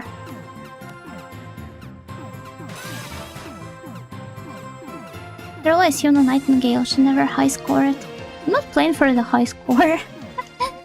Maybe if I was a better gamer, maybe then I would, but right now it's not my main priority. Imagine you have 100 alive Jonas to beat the game with.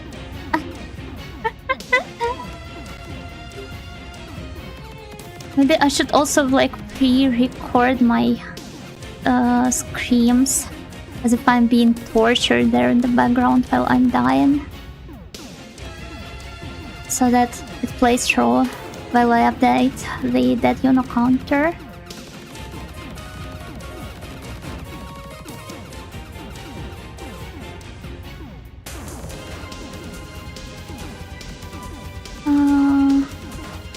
I really don't appreciate the flickering animation because it makes things so much harder to notice.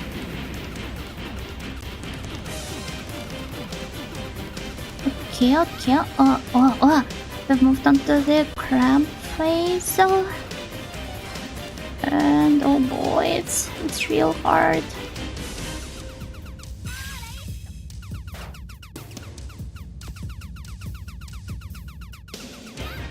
No! Don't be so consumerist about your Jonas. I'm not. Like that pretty game where you have 1000 lives to beat the game. Oh, another one I have been considering playing, but it's not exactly retro, right? It was released on PSP, I believe.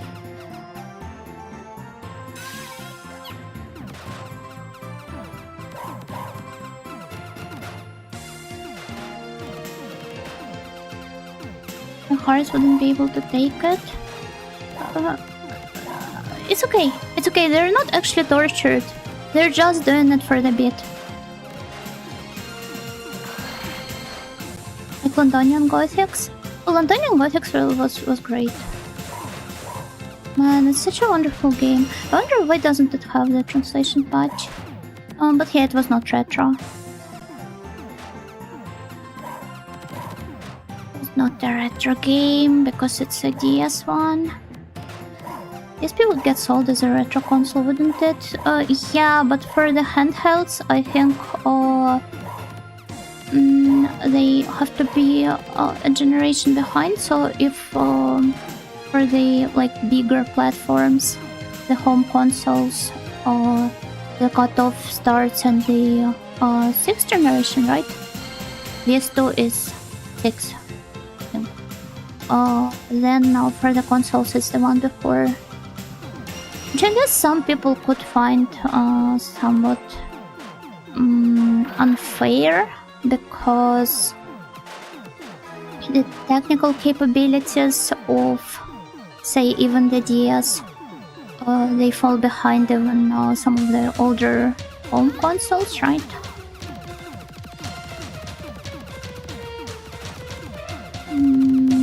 But I don't know, I still feel like most people wouldn't really consider it to be retro. So I want to go with the flow here.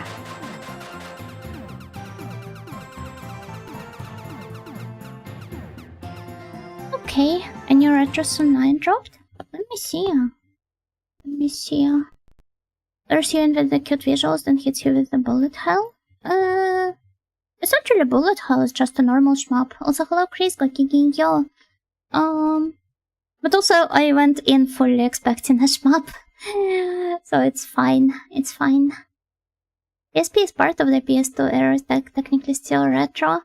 I think that the generations for the handhelds are actually slightly different. The labeling of the generations, but once again I might be mistaken. Oh my god, Persona.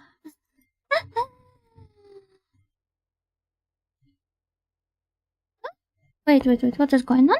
Oh, my gamepad has disconnected again. I don't know, things from 2005 are turning 20 right now. No, they're not. You've got any proof for that? Joke, is that true?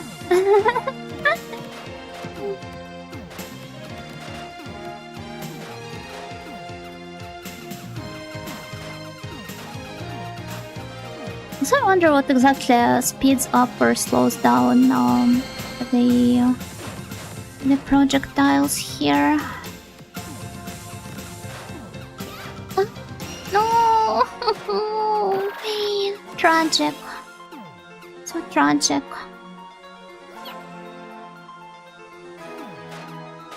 It's called the tuna for doing math on stream before. You can't make her now. Yeah, I do not want to be scolded again by my snails.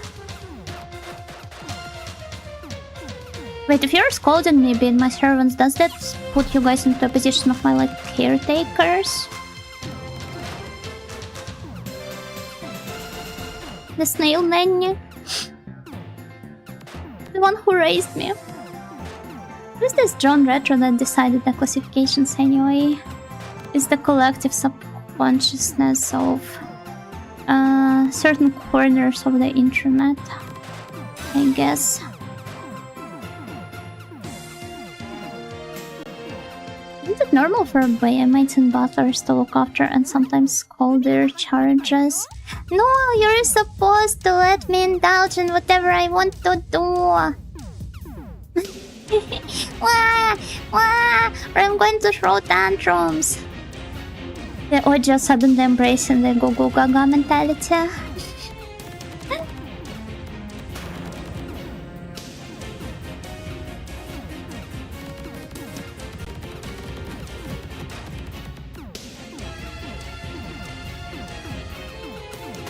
Okay.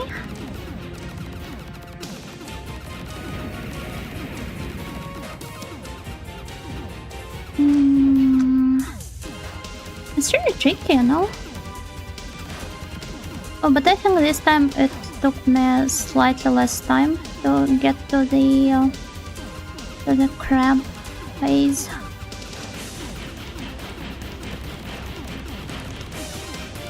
I'll have to believe that it's going to be slightly better now.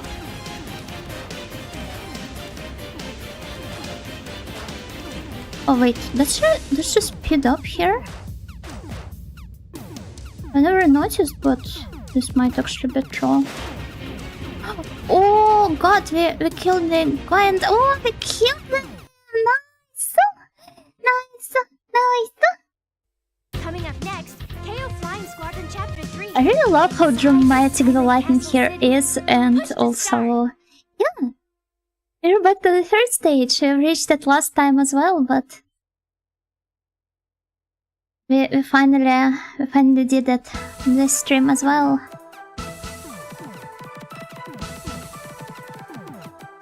And this is where I should focus all of my powers on destroying the train here.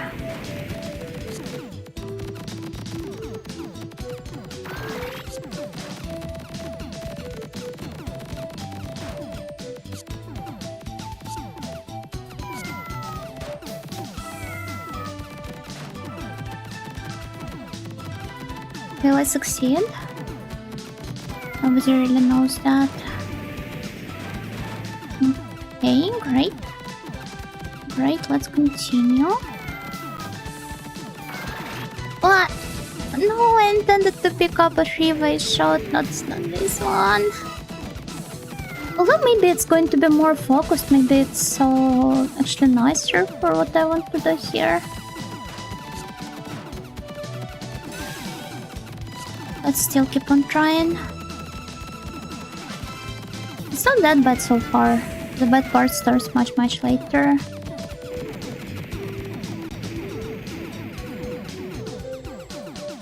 The gem is good on this stage, extremely so. But I also am a great fan of how they, like of all of the attention that went into the background details here. Although the same can be said about a lot of shmups, honestly.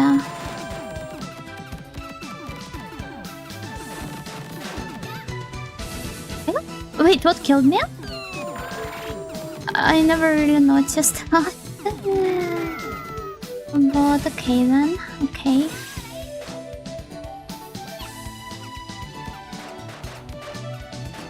Oh, I now remember the thing I struggled the most with. And oh boy, I sure don't look forward to it.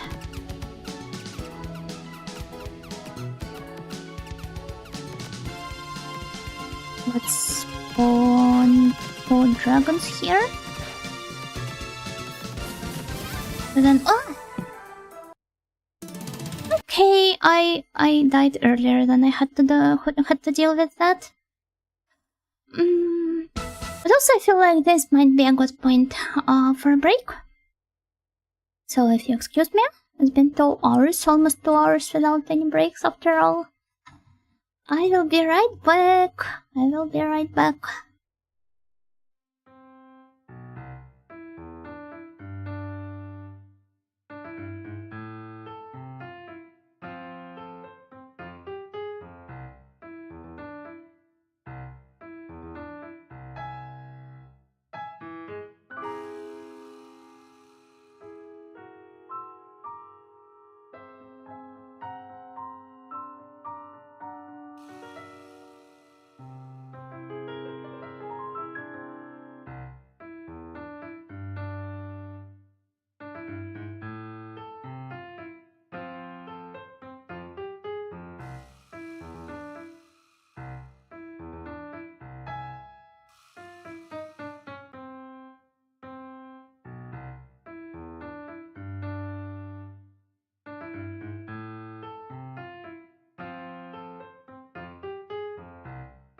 Okay, I am back and ready to continue, so let's go.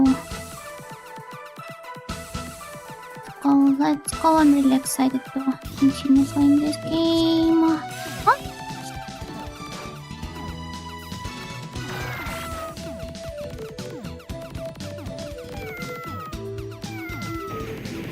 Also, I forgot I could spawn the dragons for myself. I wonder if I will eventually get to a point where I can destroy the entire train before it passes.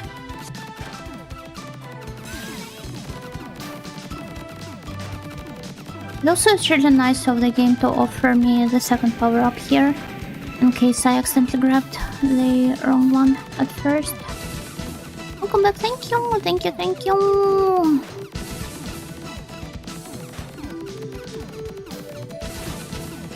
What is also very nice of them is to offer this part of the stage as a chance for me to recharge. I really appreciate this a lot. But this is where the hard part starts.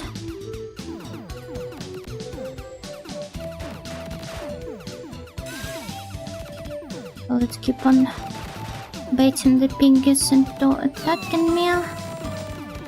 now the Maneki Neko.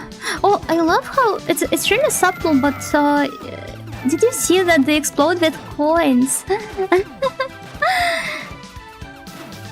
This is so cute.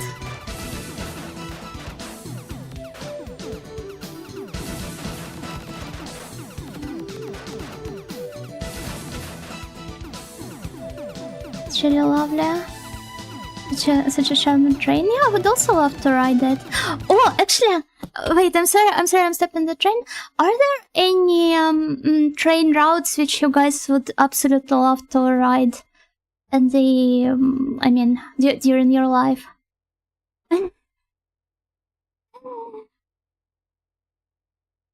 Sorry, it probably is a weird topic to talk about, right? Most people don't really think about it or care about this. I don't think I've ever been on a... Huh? Does your region of the States not have them at all? Never looked into it, but Japan must have many. The Old Orient Express would have been wonderful. Wait, can you even still take it? The Galactic Railroad? Only if I get to hang out with my tail. Train? What is train? The thing you do to get stronger? Some people do ride this sort of train as well, yeah. Train from Detroit to California would be interesting. Oh, I wonder how... I mean, given the longitude, right? It is called the longitude. It is on... I can't imagine it being a scenic one, but maybe I am mistaken. I mean, they do, but I live in a city where everything is within walking distance, or just drive. Don't you, like, have you never wanted in your entire life to explore other places, even within your own country? I seem to remember that the Modern Orient Express is kind of a diluted version of the experience. It probably is, yeah. As for me, there's this short and old train route in Serbia. Called Shargan 8 or Shargansko Smitsa, which takes place, it's almost on the border with Bosnia and Herzegovina, and it's really scenic. I can send you guys some videos of the train taking that route. Shargon 8. Shargon 8, where's my favorite channel? Do levels. I was not paid for its promotion. I guess, but I don't really need a train to explore. That is fair. My country can take a 13-hour train. Wow. I believe the longest time I've spent on a train was like 2 days. Or rather, the day and a half. But yeah, it's a very scenic mountain landscape. And I believe it's very comfy. It also, like the train used for it is rather old as well, so it also helps to capture the vibe.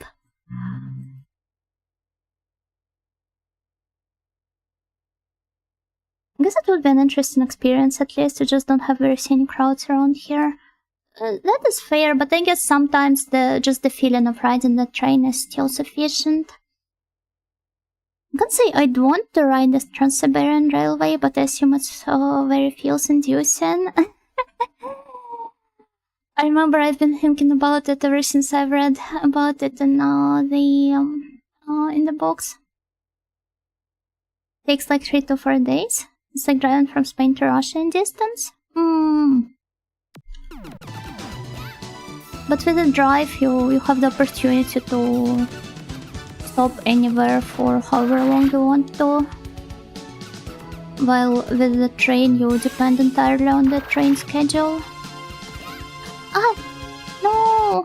No, I was thinking that maybe I could just go to the other side of the of this Daruma barricade. But well, okay. And as a train girl, no, not really, but I do find the trains to be quite romantic. But I'm not like a train otaku, densha otaku, or something like that. The train talk really destroyed the run. I still do love the trains though. I do not mind it destroying the run. I had a great time talking about it. I don't hold any grudges. The trains don't have anything to worry about. Abusive relationship with trains? No, the trains have always been quite nice to me.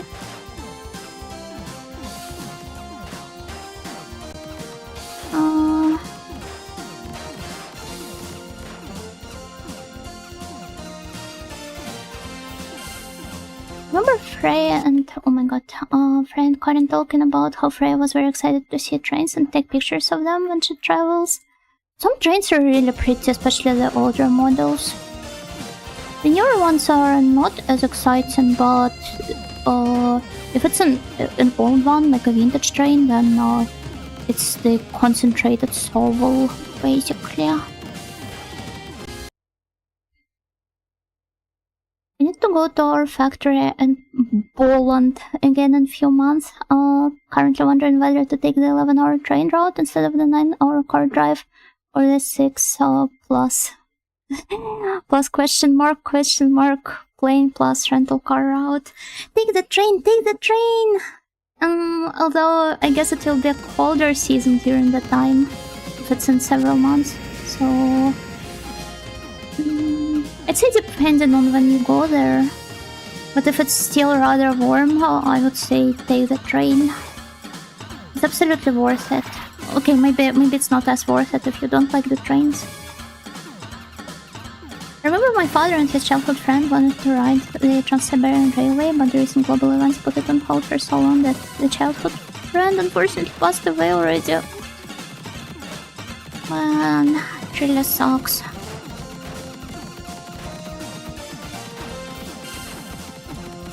I'm sorry to hear that. Trains used to be more common in the US until trucking became the main way to transport raw material. Yeah, then it all depends on the convenience. What about the personal means of traveling? Does anybody just use... not anybody, does everybody just use planes? Do you feel motion sickness sometimes when you ride a train? No, it's mostly just the cars. I guess maybe it's just because I hate cars. Well, I don't know why I went right into their boat. It's not even a nice boat to go into it. Also, ew, sweaty gamepad. Oh boy.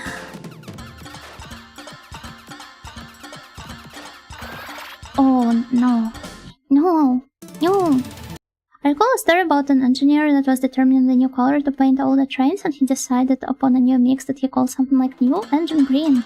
Only then it was discovered he was colorblind, and it turned out to be a very nice caramel color instead, not green at all.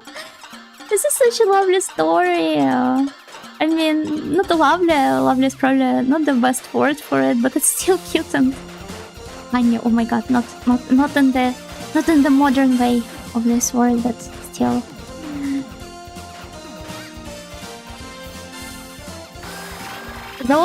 Though, if we're speaking of the modern understanding of cute and funny and the trains, Shupogaki from Blue Archive do exist, right? Planes are fast, but I find getting to the airport, all the waiting and security, etc. very stressful. The flight itself is okay, but not comfortable.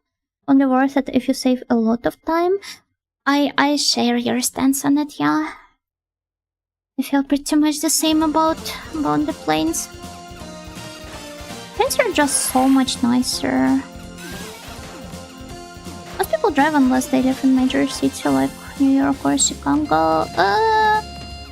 But it takes away all the fun and the sense of adventure. Okay, I guess depending on how you approach it, but Streets are so nice. People are just not romantic at all. Not that romantic. Chipogaki mentioned Hikari and Nozami is so cute. They are. Well, all of the Baroque girls are cute.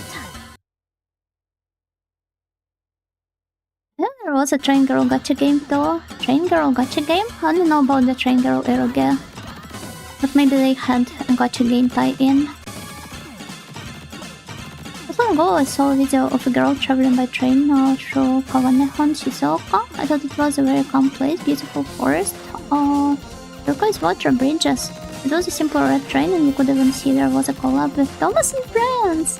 Trains from the show all around. Oh, this is really cute. I love this sort of unexpected collabs when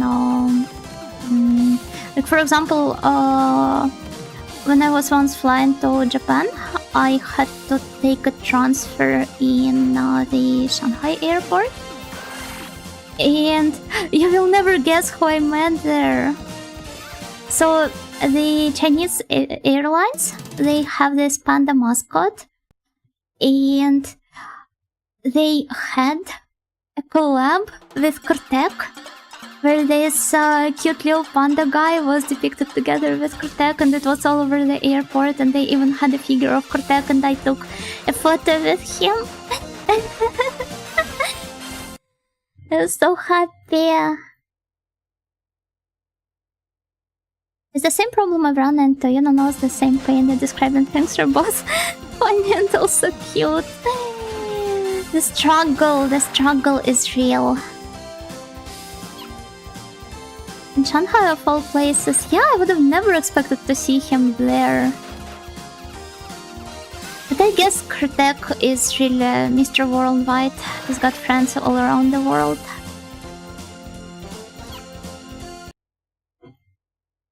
I would like better PT, since then I wouldn't need to pay for gas, car insurance, or car maintenance.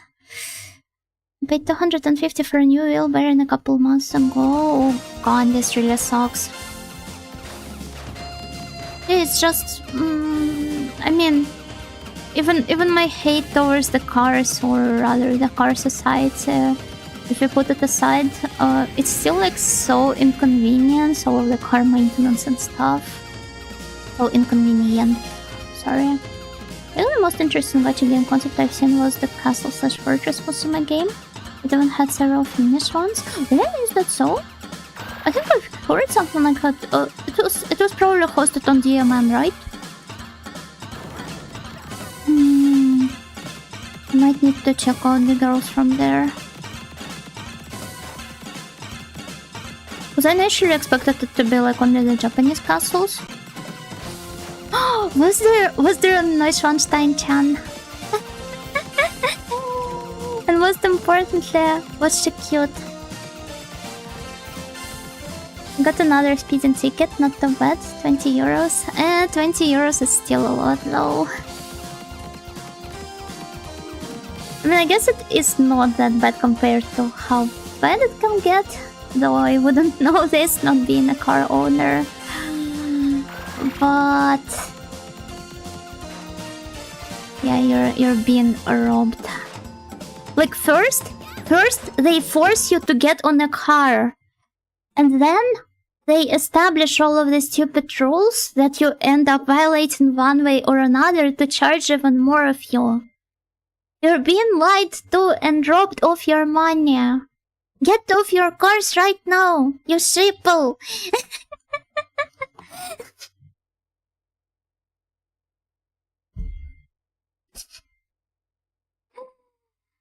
Also, if you don't have car insurance in my state, you get a 30-day jail sentence and a $500 fine? Eh? I mean, it's probably wise of them to encourage you to get the car insurance, but at the same time, isn't it like too bad? You know, hate-shaped girls. No, she is one. Stretch was hydrate. Thank you. Thank you, Jenny. Your name. Oh, yeah, Stretch. Stretch could definitely be nice here. I dream up of a place where pedestrian, bike, car, and train can coexist. I'm pretty sure there are places like that. do not want to be the in Japan person, and Japan has definitely got its share of problems when it comes to the transportation, but they're not as prominent, and they've got their public transport right at least.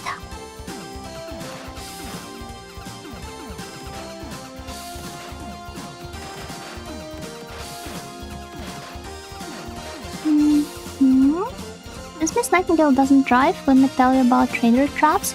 They're almost never placed in locations where going too fast would be dangerous to yourself or the others. Wow. So it's kind of like, no. I mean, on one hand, I'm all for bullying the car owners, but on the other one, my main source of frustration with the cars lies in people that build towns in a way that they become only accessible for the car owners, and kind of like not judging the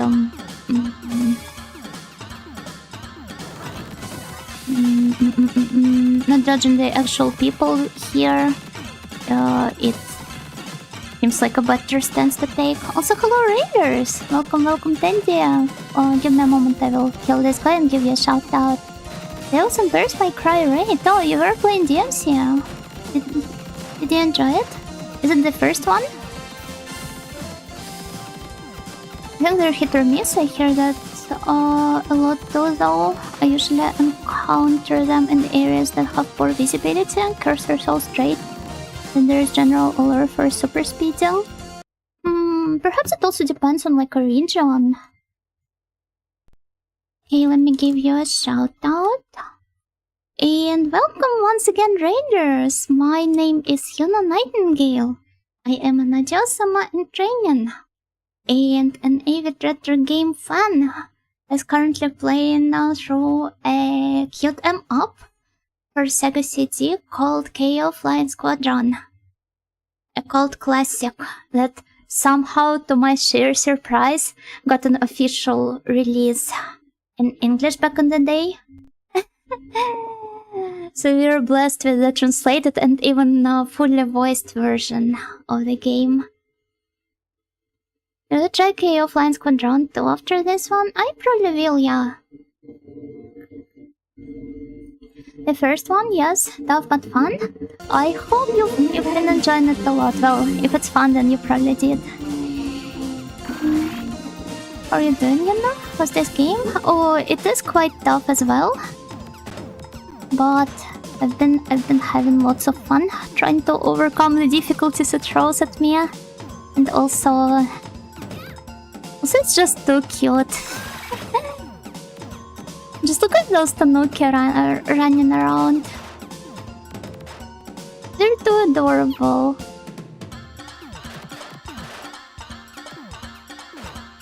Don't forget your STJ insurance.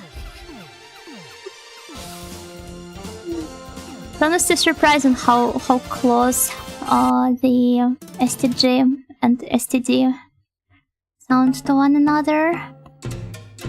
Oh, but also it was my... Well, it was 18th that you know. Somehow.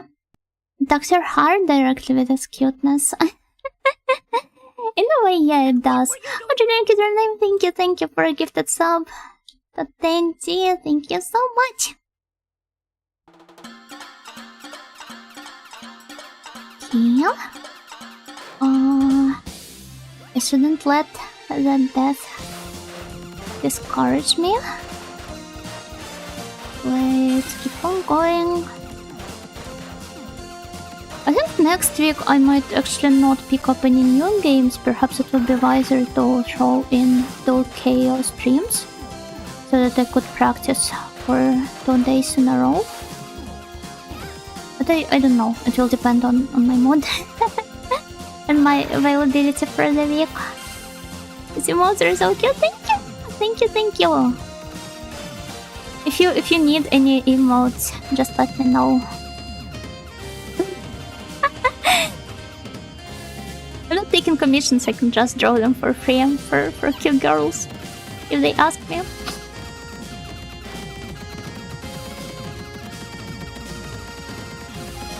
Though you'll probably have to wait, realistically speaking. But if it's just 1 or 2 emotes that you'd like to get, then I would gladly help you out with them.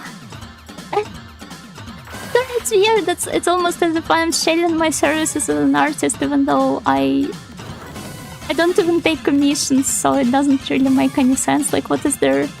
What is the profit incentive for me? Just getting some good emotions from the fact that I get to draw it for cute girls. Miss Nightingale is so generous. I don't know. I mean, I feel like 1 or 2 emotes wouldn't really be that much of a hassle, honestly. Cute art of your fan mascot, though.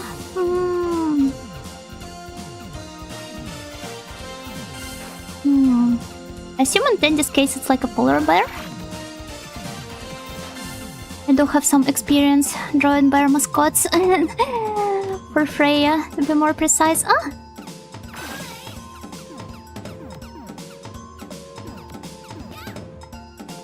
You know, sliding in those DMs.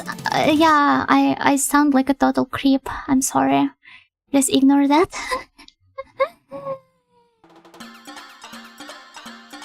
It's amazing how easy Yuna makes it look, though. The animation is something I definitely am not skilled at yet, but I'm somewhat proud of this singing emote that I animated frame by frame. I showed it to my friend who I helped out with some artworks before. Not a VTuber friend, or rather not on my VTubing account.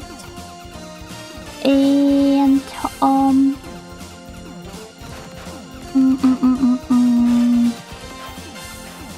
she was like really surprised that it was animated frame by frame rather than in I don't know, in After Effects, for example. Let's hope those EP Yuna emotes that were locked away for their crimes. I just can't draw a good enough one, because a very important thing about an emote is that it doesn't only have to be cute, it has to be somewhat readable no matter how small it is. And those EP Yunos, they ended up being such a huge mess when they were shrunk to the size of an emote.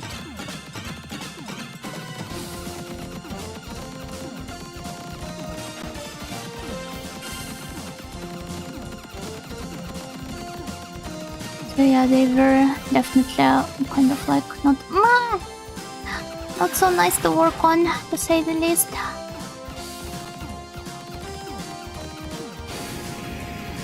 Oh, yatta, I defeated him still. Oh, you're very pretty. Here's a list of things I can do for you. Tips hair clip.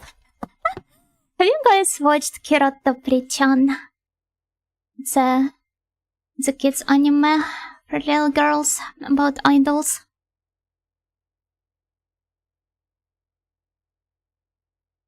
Just made me realize that the gift I assume that I made all the motion frame by frame could have been sped up by using After Effects. It's never too late to fix it, I guess. Depending on how much time has passed, but still.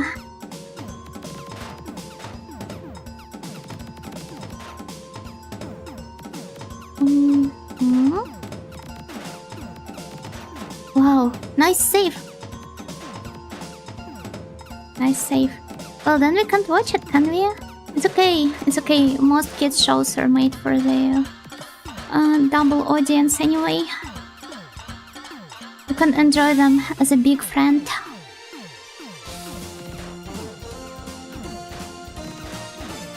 I find it so cute that adult fans of the kids media in Japan are called big friends.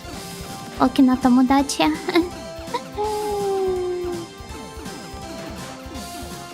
There's also kind of like an unspoken rule that, well, since those franchises, they oftentimes have the arcade game tie-ins, is that if you're playing an arcade as as a big friend, then you and it is approached. It is approached by an actual kid. You've got to stop your run, your playthrough, and just let them play instead. They used to be. They still are. They still are.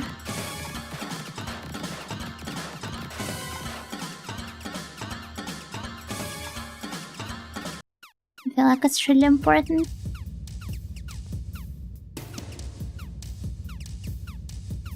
Can you backseat the kids? No, I think it would be weird. Their parents probably wouldn't really appreciate that. There honestly isn't much to backseat in these games about. They're really simple.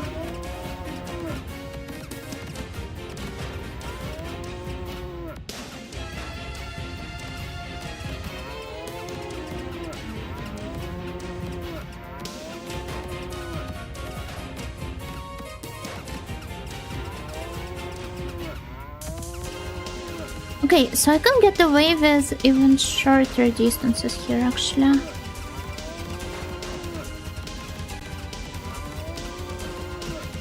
Still would be okay to add some range to my movement so that it doesn't hit me that easily, but otherwise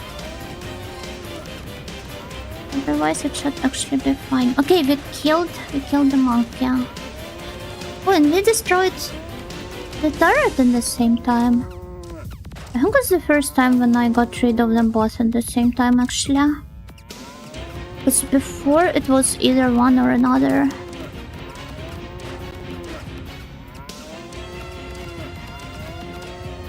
But nice. 100% skill based.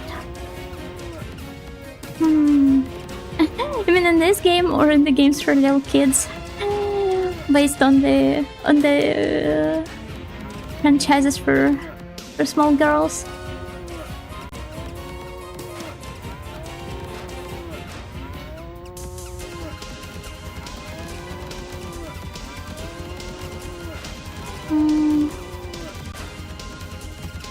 But yeah, they also oftentimes have.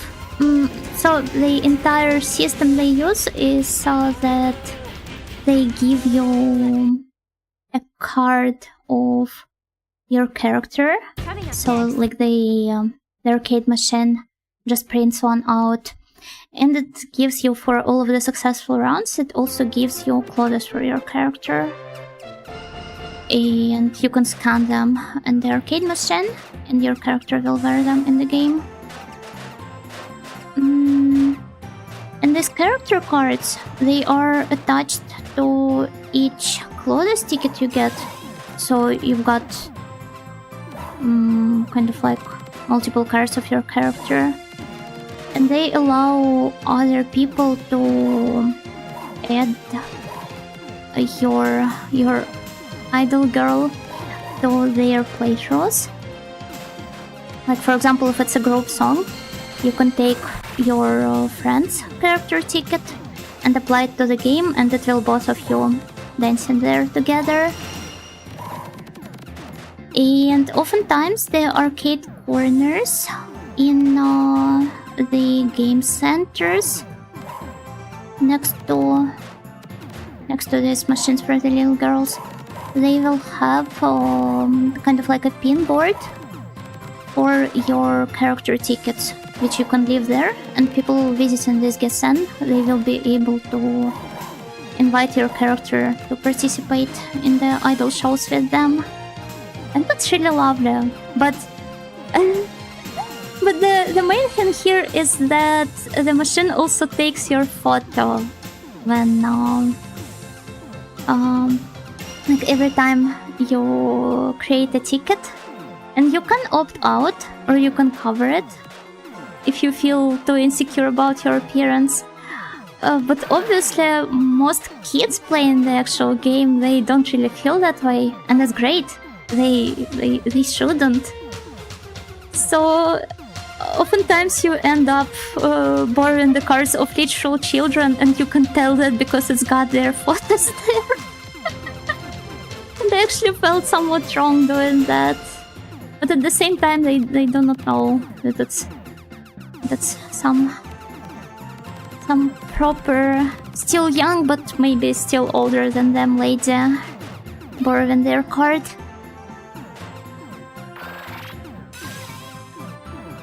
It's like your friend is real. Imagine a friend for real.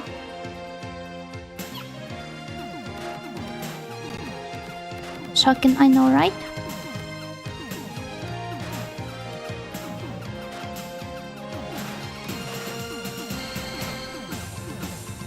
Friends can't be real. Yeah, imagine saying "rebonjour" instead of hello. Hello again. And I'm sorry, of course I meant to say bonjour. I can't pronounce the French R. Bonjour. Bonjour. Yeah, no. And it's a good hint that I can't actually.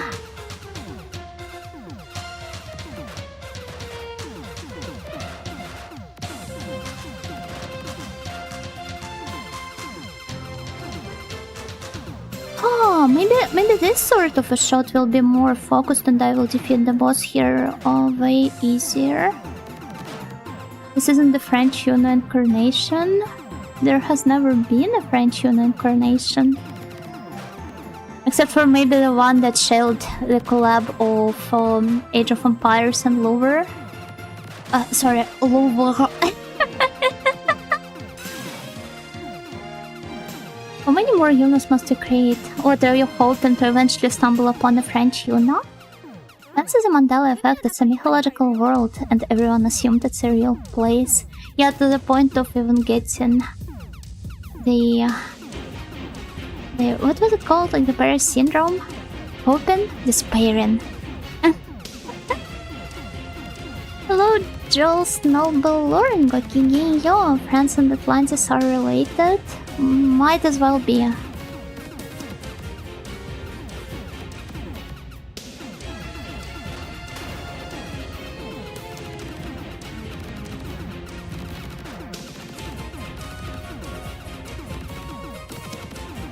Okay.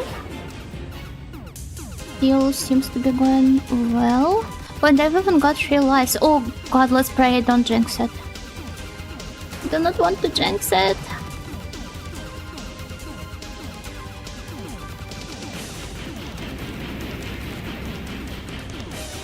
Is she going to start spamming the crabs at me now? Or has she been spamming them for quite a while already? I've been only staring at the ghost ladies. The ghost? The wisp? I guess wisps are technically ghosts, right? A fake ghost girl enjoyer. She doesn't even know how the two are different. Except for, well, the obvious visual part.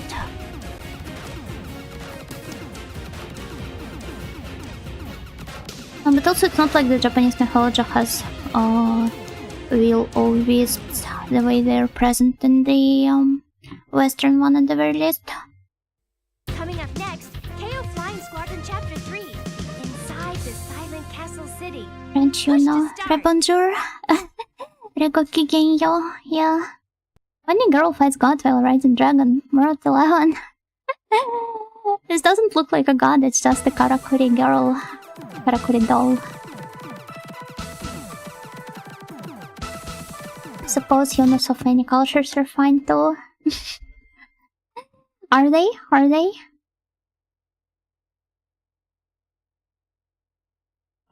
I mean, but yeah.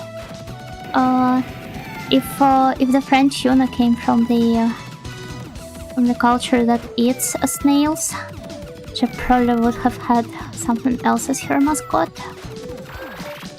No, why did I get this power up here? I'm going to make things so much worse.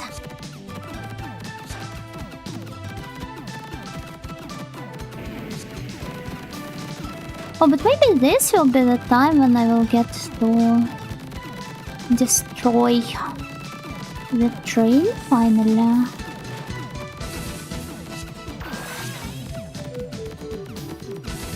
Is it the most powered up version of this shot?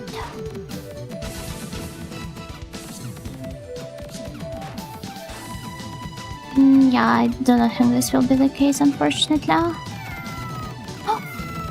Though maybe if I approach it here. Let me see and let me pray that. Okay, it was still not enough. But Moscows that are interchangeable as snacks would be convenient, though I do not want to eat you guys. That would be gross at so many levels.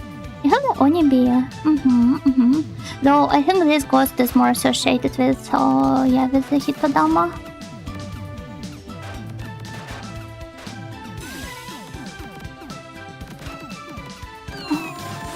The sounds are so real. Yeah, just like the cow sounds earlier in the game during the first level. Thank you for feeding us and not eating us, you know. I could never. As I said before, it would feel too weird.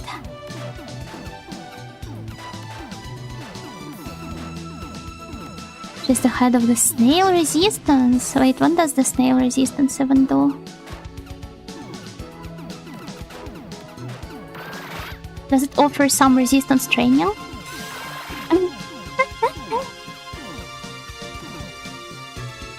Do you even crawl, I guess, if that's the snails you're talking about? No, that's a lot of stuff to navigate.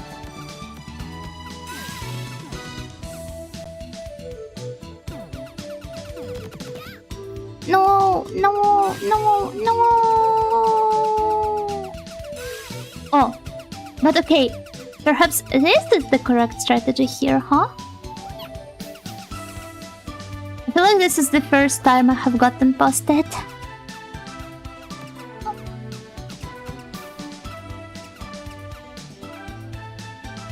But wow, I'm so happy. Okay, it's not the first time because I do remember this roasters attacking me as well.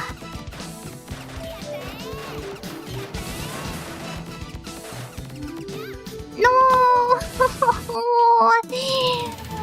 But this was some nice progress that I've made. Still photos of Yuna with the snake and snail on a cucumber, and then later with the snail snailing away from it are still some of my favorites. I got to share more of the photos of the snails that I take in my vlogs. Roosters on stream, it's like Omegle all over again.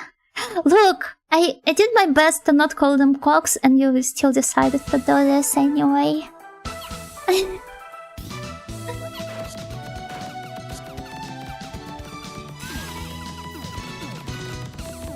Snail Cherish and Yuna has joined the dead Yunus. Now get in the pot.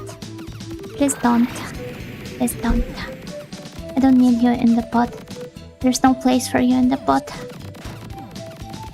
We are boiling buckwheat there. Buckwheat does not go well with the snails. Recently I've been coming up with so many nice toppings for buckwheat that I normally don't really get to try. This is the buckwheat boiling Yunus. All of the Yunus are buckwheat boiling Yunus. It's my favorite type of grain, actually. I mean, realistically speaking, buckwheat is to East Slavs what rice is to all of the, well, most of the Asian cultures. I'm not going to speak about all of them, obviously. Very gentle on the tummy. Yeah, it is. I ate cutlets with buckwheat today. Nice. I ate mushrooms and chicken and carrots with my buckwheat. Oh, and all of it in the sour cream sauce. I call it a sauce because I just sauteed all of them in it.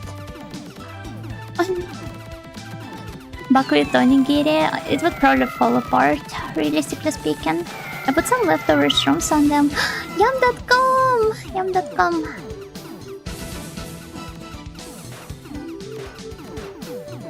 But yeah, I'm a huge buckwheat fan here. Who hasn't even tried the buckwheat soup? Okay, maybe I'm not that much of a buckwheat fan. as I want you guys to believe that I am.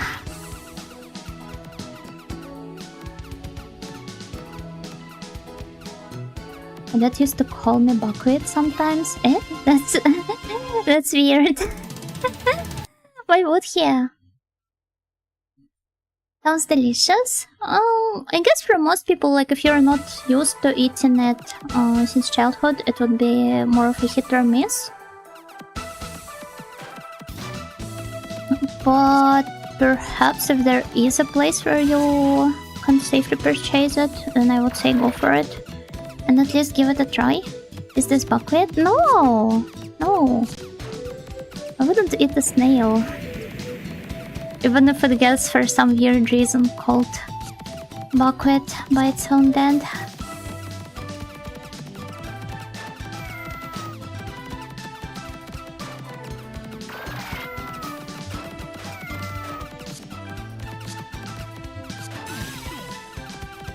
Not even raw? Raw buckwheat? I don't think it would be tasty.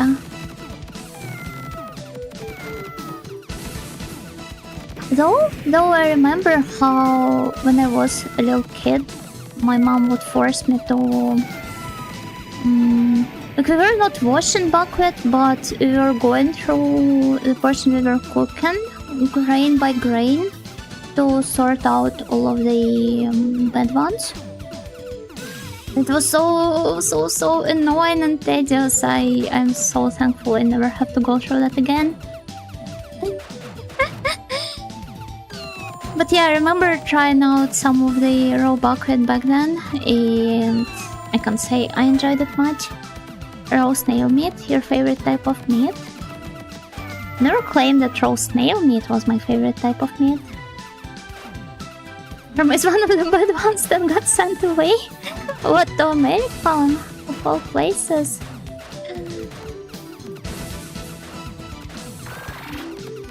I don't think this is their lore. What happens to the bad buckwheat grains? They get sent to other countries.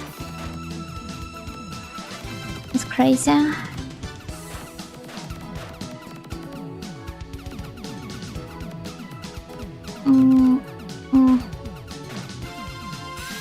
But I think there's this... There's basically this dumb law in Joland that forbids the foreign citizens to adopt the Ojoland kids, or at least that makes it notoriously difficult for them. I remember how when I was a little kid and I was I meant to say reading the newspapers, my grandparents would buy the news about it were all the rage. Eating what? Eating newspapers? No, it was not, obviously not what I was trying to say here. Man, it's so difficult. And that's a game over, but I would say it was a nice run. And I'm not making any progress at all, but at least I'm regaining my past progress, which is also important. We're easing back into the game after a longer break. What were you doing while they were stealing the key? Throw me trapped in newspaper. I do remember eating some paper, but not the one from the newspaper specifically. I don't think it would be tasty, because they looked like they were printed out on a really cheap paper, which is probably the case, but I doubt I would enjoy it. Then again, it's not like I enjoyed eating the normal paper much. Expensive paper only. Yeah, I'm gonna do some after all. But no, as you might have noticed, I was just eating literally everything growing up.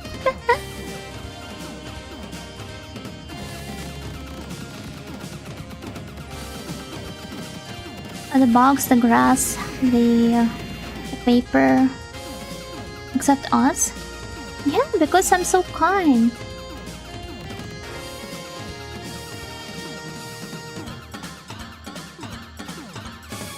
course.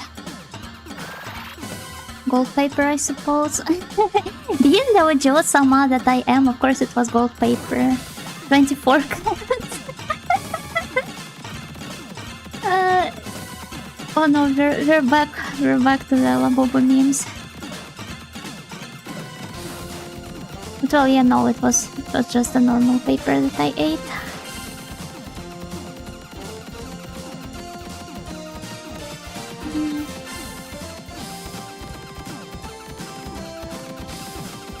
Also, I think, well, this is really abrupt, but I think this might be a final or, yeah, let's say for now that it's going to be a final try. I do not know how much time it's going to take me to get to another dead Yuna. I would say so far we've been faring quite well. On this level, at least.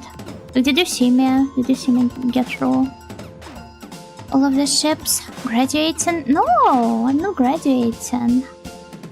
I told you that. Wow, what do you mean you're not Nightingale yet?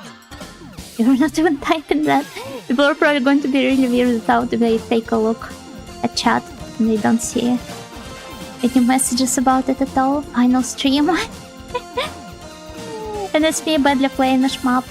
Would you eat Yuno Melon too? No, Yuno Melon is a friend. You don't eat your friends, right? I would assume. If Miss Nightingale ever gets some kind of public mailbox, we will be sure to write our fan mail on edible paper. It wouldn't be such a waste to eat that.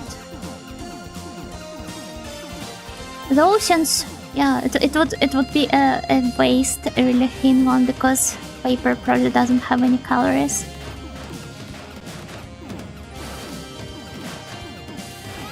What? Oh, it's okay. Okay, he's got the one up for me here. Friendship enhances the flavor. I'm not sure this is how it works though. I'm saying send Yuna marshmallows, but she just eats them. Yum.com. Oh, I want to eat an actual marshmallow now.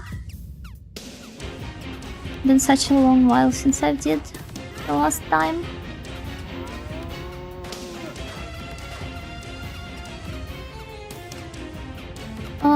Fun fact, by the way, I've never tried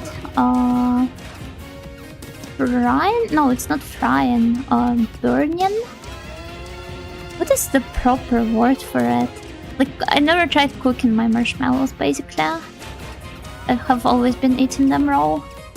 And I always assume that,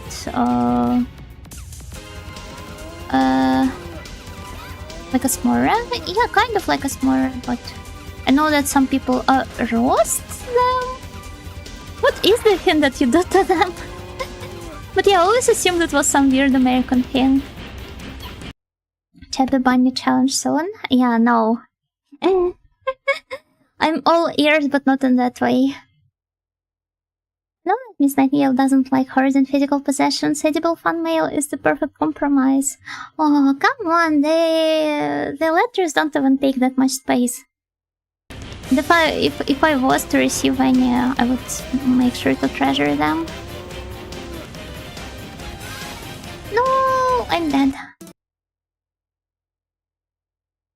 Or you put them on a stick and roast them over the fire. Oh yeah, roasting was the word I was trying to find.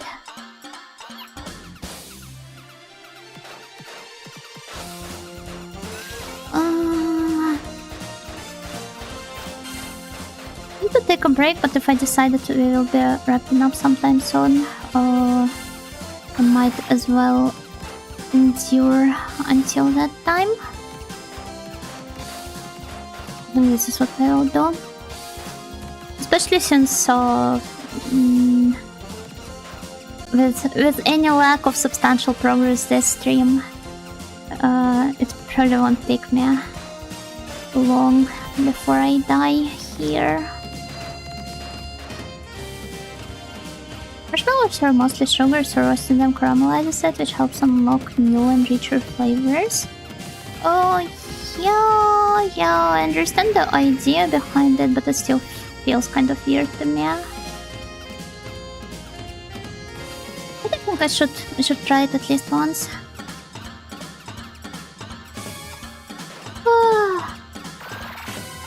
Oh my god, so sleepy. For this onboard and stuff in the library committee, it has really been super draining for me. For those of you who don't really understand what I'm talking about, I have recently been tasked with onboarding a new person in the library committee, so it's been taking a great toll on my mental resources, which I'm not really blessed with in the first place.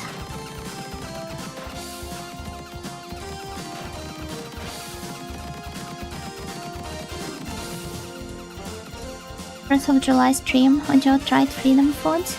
Have I? No, I was just playing mine and talking about some dumb stuff as usual. I don't even remember what I was talking about during the last mime stream. I'd make a hobo pie someday. They're amazing if you can get the bread to fuse. Hobo pie? What's that? Give me a moment, I'll look it up. A friend was telling me about how a new hire quit by just leaving a note on their desk and disappearing. Well, we both do remote work, so... Oh, it looks really tasty though.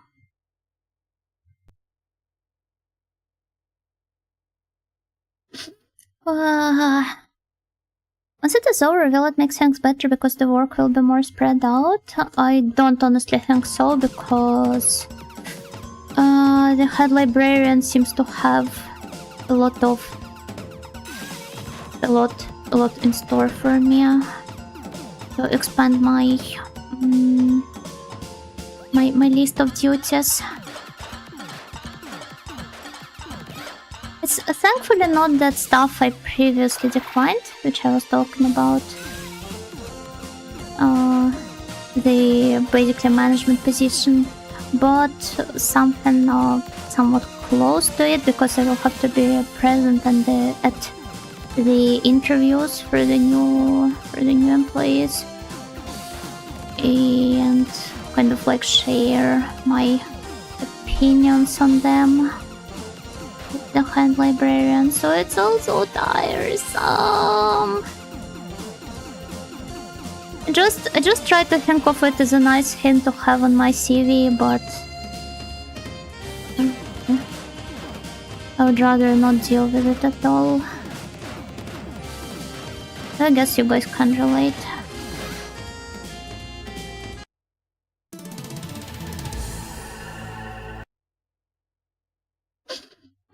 Usually if you imply that the supervisor, they tell you that the ivory tower ran some calculations and you're actually supposedly overstaffed. Well, right now we're rather understaffed because a bunch of people left last year. And we can't handle all of this stuff with the little number of us there is right now.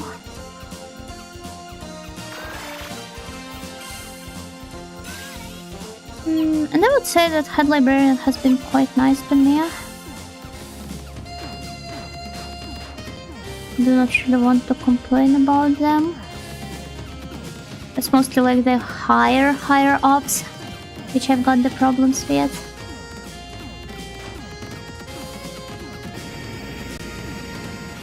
But also it's kind of like not the stuff to complain about. We're talking about the stone tablet. Oh yeah, I was trying to decipher the peculiar language of mime. Right.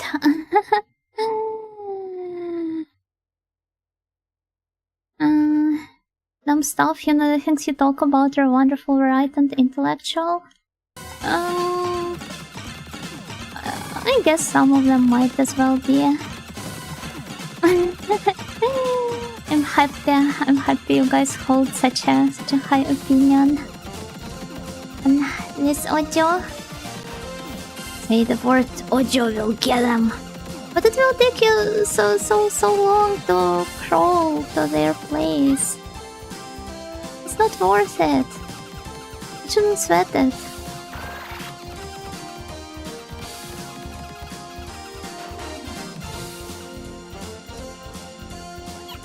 Joe is a big girl. Or you.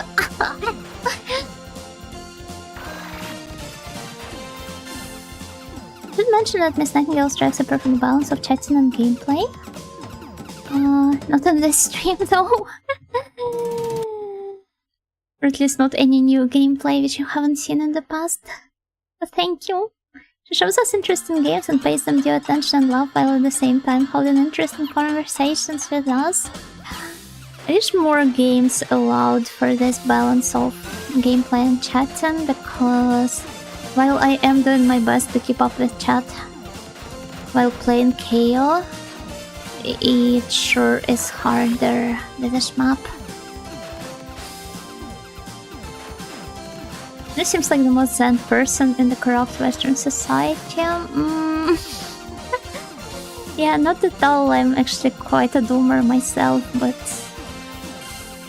I'm doing my best to try and find nice things that I tried to explain on the last stream as well. Because otherwise I would have probably just hanged myself already.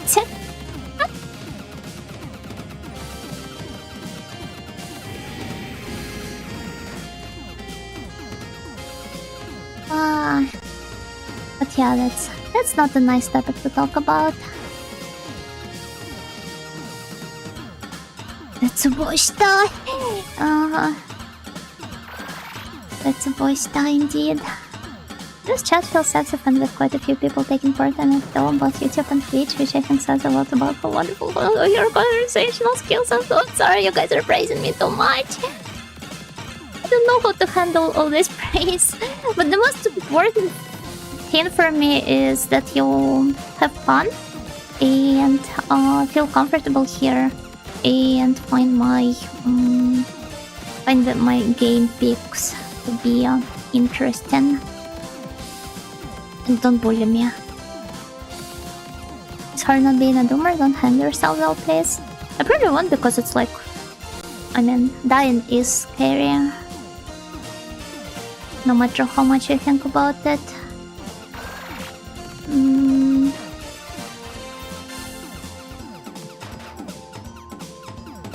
Please don't jump. What? Not even if everybody jumps?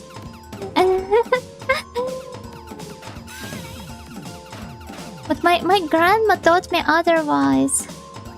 Have fun hearing you yap. That's really nice. I feel like, especially when listening to people that handle that part of their streams really well, and I guess this is all of the Retromantic girls, but I'm especially kind of like I'm especially humbled by Yuma's conversational skills, because I'm quite a fan of your kind of like stream of consciousness kind of way of talking during the streams while paying proper attention to the gameplay. I'm here to steal game strats. What sort of game strats can you steal from me anyway?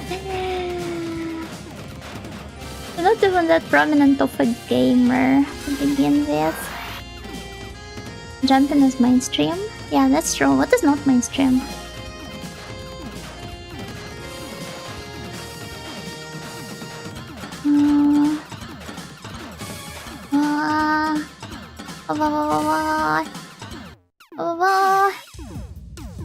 She has an interesting way of speaking. She does. Whilst you're glazing you now, we are glazing you now. I like that you're a rare case of a YouTuber who isn't a loot tuber. I feel like there's plenty of non-loot tubers. At least the ones I hang out with normally. And it's not only the retromantic girls, but a bunch of other ones as well. They're great girls that don't really put much emphasis, if at all, on the loot content. Even though I do not have any problems with the loot content to begin with. But I get that it can get somewhat overwhelming. Especially when sex is so omnipresent, literally everywhere, because some people are still really fixated on the idea that sex sells, apparently, which it does not, but that's an entirely different question.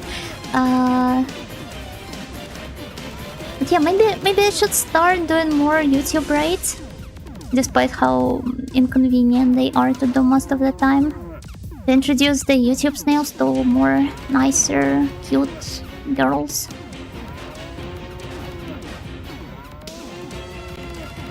Because I swear there's like so many nice creative people in this field that don't ever dabble in I died. And it's a game over, but we can go for another try, I guess. I don't ever dabble in the loot content at all. YouTube raids could be fun. They could, but like, first of all, I don't really like the idea of raiding different people on different platforms, and not everyone is multi-streaming. Second, YouTube forces you to end your stream before redirecting all of your viewers to another one, unlike Twitch. And I don't like the idea of not letting my ending BGM to play until the end. Sorry, this is the most stupid reason one can name for avoiding the raids on YouTube, but but I wanted to feel like an actual ending. And it's a composition that doesn't loop, but has a proper end to it, so I would rather have it played through in its entirety, even though nobody really watches it until the very end. But maybe every now and then I could try ending a YouTube raid. This is a nice cool down to end the stream like a lullaby. I'm happy you guys have been enjoying them, it really means a lot for me.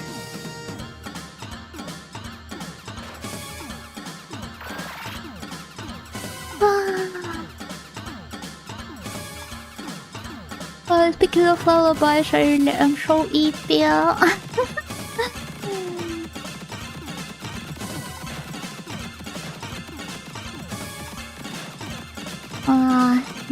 But I'm going to give it another shot.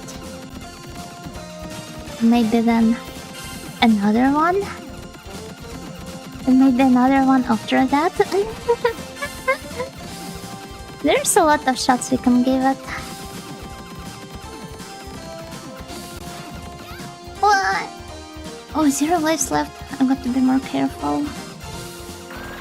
But yeah, I think if I get back into the usual swing of things and play this game regularly, hopefully I'm going to achieve better results eventually, and we'll be able to play it. I'm going to attribute most of my struggles here to a break I took. Surely it will be better if I get around to regularly playing it. I'm not coping, right? I'm not coping. But if so, you've already shown improvement and regaining standing in the game. Yeah, that's also really important metric of progress. Even though right now it doesn't really feel this way, with me being stuck on the first level. But it do feel like that sometimes, especially with the shmups. I also feel like my mind has not exactly been there, like, Perhaps now I failed to find and sustain that balance between yapping and playing the game. Because my mind keeps wandering and I tend to miss even the simplest attack and enemy spawn patterns. Just patterns, obviously. And that, but with a copium breathing mask instead of the ghost escaping. I find copium to be a really stupid meme because I feel like a lot of the attitude I normally show during the streams and even actively practice and exercise to include into my life, it could be labeled as copium. And while I shouldn't really care what other people think of me, I feel like I would still find it somewhat painful and insulting. Mobs are infamously trickier to chat and play at once. They are. Which is why I try to not really be super harsh on myself. Everything is coping. Oh no, Yuna is coping. I like the copium meme for the 10% of the time it's used really well and funny. Well, in this case it cannot be applied to all of the jokes because every now and then you will see an occasional good use for it. But most of the time it's just boring and not really funny jokes. Open is healthy, not gonna lie, beyond the memes. To some extent, yeah. Because there are healthy and unhealthy coping mechanisms. And you obviously have to be mindful of that as well.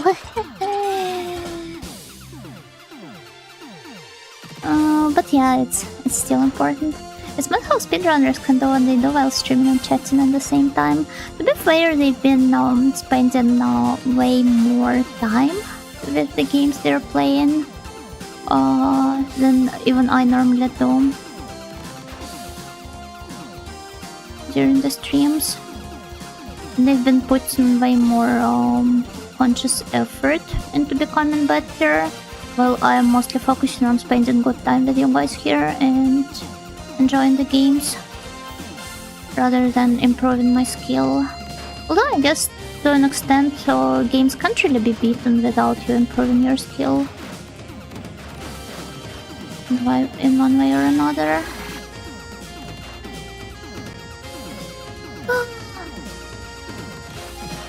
But yeah, speedrunners sure as heck are impressive. And not for that reason alone, there's a bunch of reasons that makes them seem really cool in my eyes. I could never. The only times I'd consider it is with tongue firmly in cheek, but even then I couldn't see a good cause for doing that. I guess if it's a person making fun of themselves. But even jokes like that, they kind of like solidify how people treat certain matters and certain attitudes. It contributes into them being kind of like weirdly perceived and made fun of, when it's a perfectly fine thing to do otherwise. Just find a game with no speedruns done on it, and then any playthrough of it becomes a speedrun. Wait, that's true. It's true, but I do not think any of the games I've been playing so far, not even the most kind of like niche ones, unpopular ones, do not think there are any cases where my playthrough is the only one of it recorded on YouTube or on other video platform. Why? It was going so well until now. Well, we're almost done here. Yeah, nice. Don't want to bully you or anyone. Thank you. That's really sweet of you. Keio Flying Squadron Chapter 2. I know a YouTuber that did that to get her number 2 world record speedrun, but sadly a few days ago someone knocked her down to number 3. She was in second place for nearly a year though. Oh, what is the VTuber and what is the game? If you don't mind sharing, of course.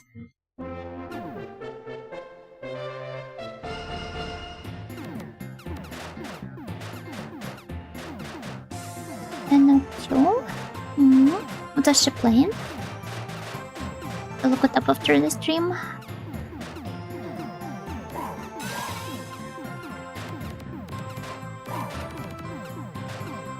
Ah.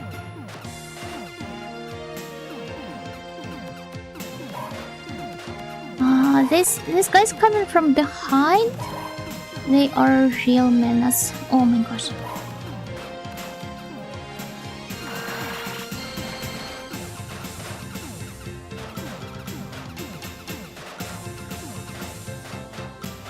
Okay. These ones, they always turn down, which is why I assume I can ignore them. Even if it doesn't bring me a lot of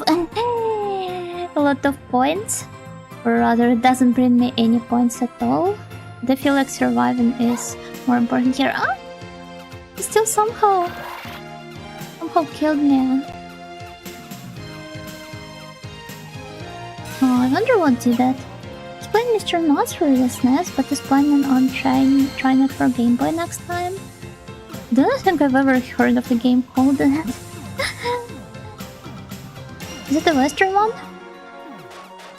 Or is it just a poorly localized name of some Japanese game?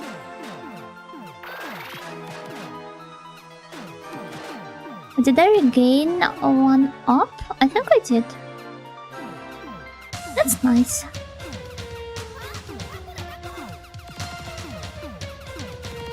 Love me some one-ups.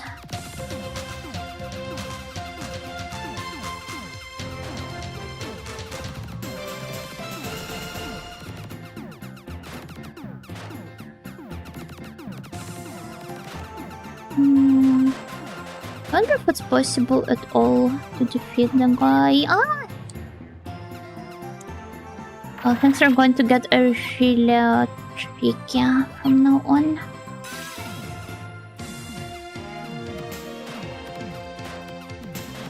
It's okay. I'll still persevere somehow. Hopefully. And I did. It's a British game about a cute platforming squirrel. Oh, cute. So this is why it's called Mr. Nuts, huh?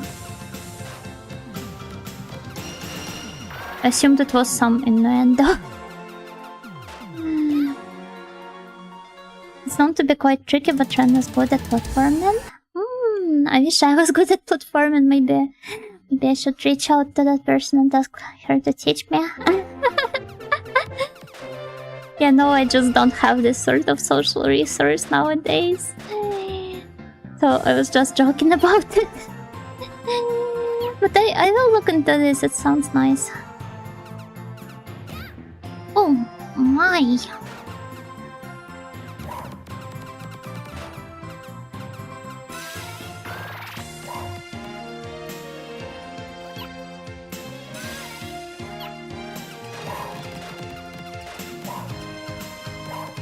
Mr. Nuts, I played that when I was young, or the first two worlds anyway. Well, if it's the British game, makes sense, kind of, I guess. The British games, it might be innuendo, but I think it's just a silly squirrel. I hope so. But yeah, that's kind of like the case with most innuendos, even not in British game, right? They are supposed to be supple and smooth. Otherwise, it's just a stupid joke done in really poor taste.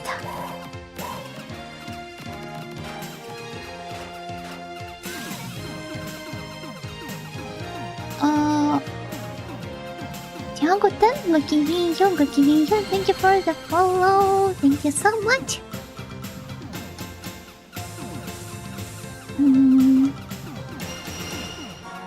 What?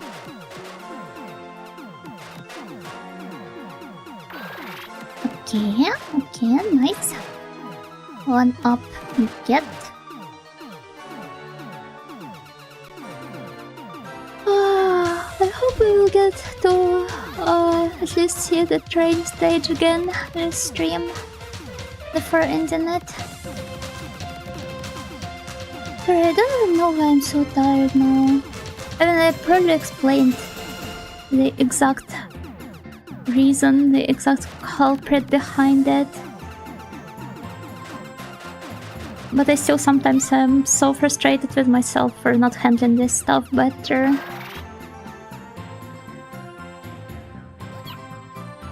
Piona is cute. Thank you, thank you.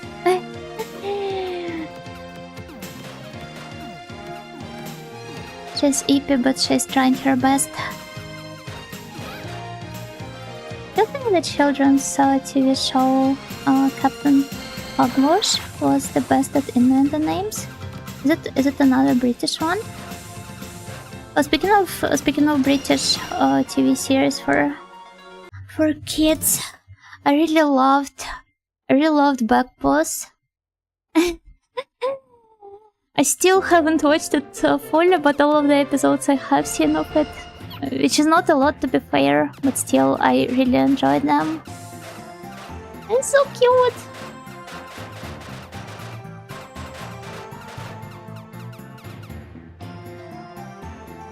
Stretch plus hydrate.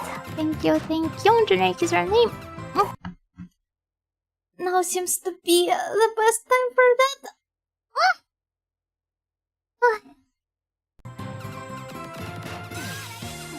Okay, hopefully now I will get to the boss and destroy them. Wow. You really watched that? Yeah, it's really chilled. I did, it's so cute. I mean, ever since I saw Backboss himself, I just knew I should have. Not even should, it's more of a must here. So lovely. Though I didn't expect him to have the voice that he did, but it's kind of like Gap Moe, right?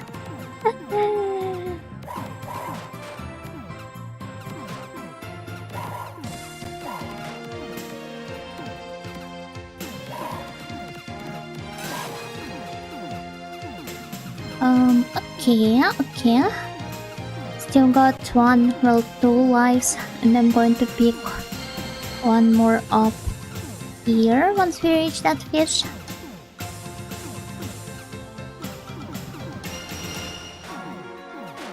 But first let's... Did I? Oh yeah, I did. Nice. Now the most important part is to not waste it right away. Something I'm notoriously bad at.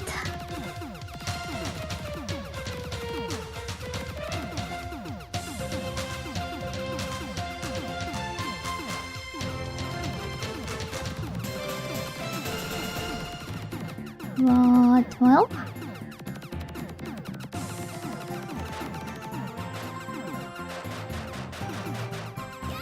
What? Told you guys. Told you. I'm not even surprised. One can say I was anticipating it. My heart was ready ever since I approached that boss. Was it even the boss that killed me? Probably yeah. Must have ran into a stray projectile. Or something equally annoying. Oh. Yeah, just like here, for example. Well, let's prepare the extras to fight off the cucumber guys. American TV shows are like the world's going to explode if you don't defeat the villain in time, whereas British shows you get a postman delivering letters, a train gets delayed, or a cat. It's honestly the way I prefer it to be. But I'm now kind of tempted to think of an American show that doesn't follow this like kind of epic story formula.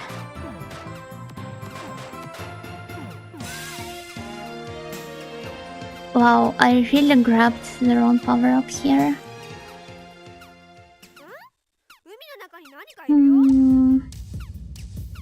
SpongeBob? Oh yeah, that's true. SpongeBob. I remember playing some SpongeBob PC game as a kid. And there was... Actually, I think I've shared this story before. There was an area called, like, I don't know, something like the Sea of Death or something. Sea of Death? Isn't that just the Dead Sea? But yeah, it really scared me as a child, especially because I was also religious in my own little messed up way. Rock bottom. Not sure, but I've been playing it in like I was playing the localized version, so maybe they just translated it with more gusto, kind of.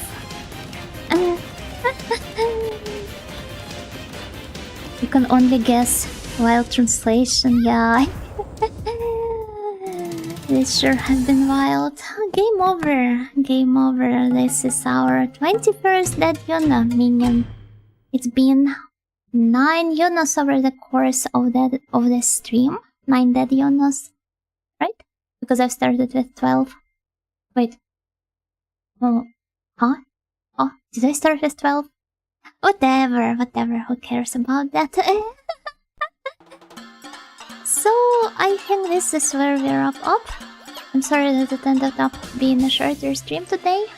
I'll make sure to give it all tomorrow with mime. Even though I guess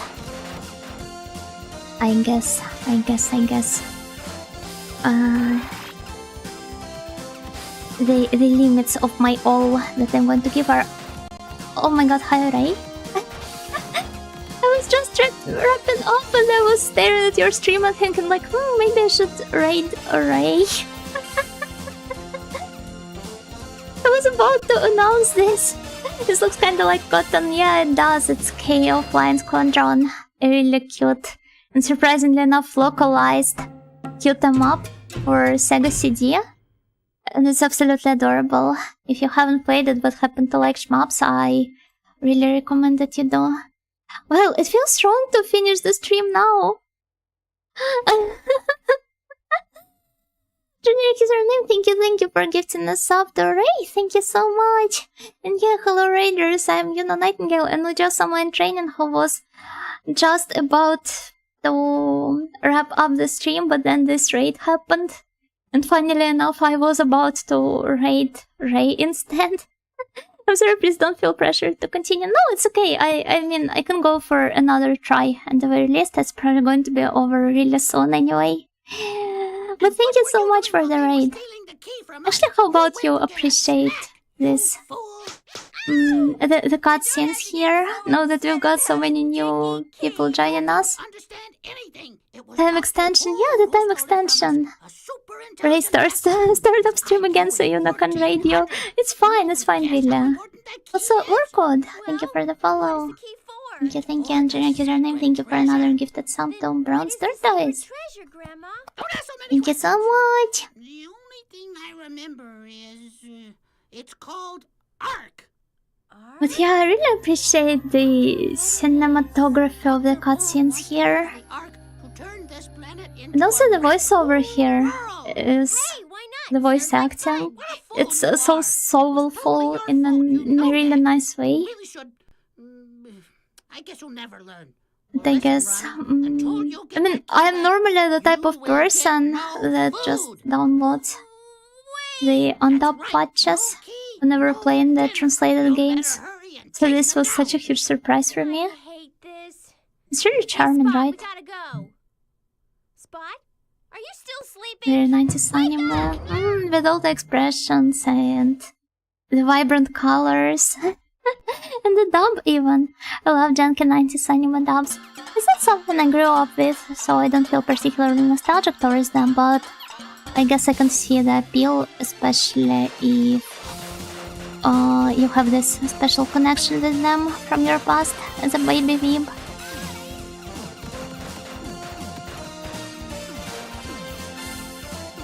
in the Slayer's dub? Never thought that, I'm sorry.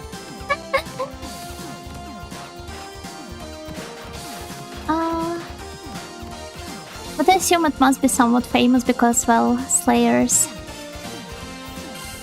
was indeed quite popular in the West everywhere.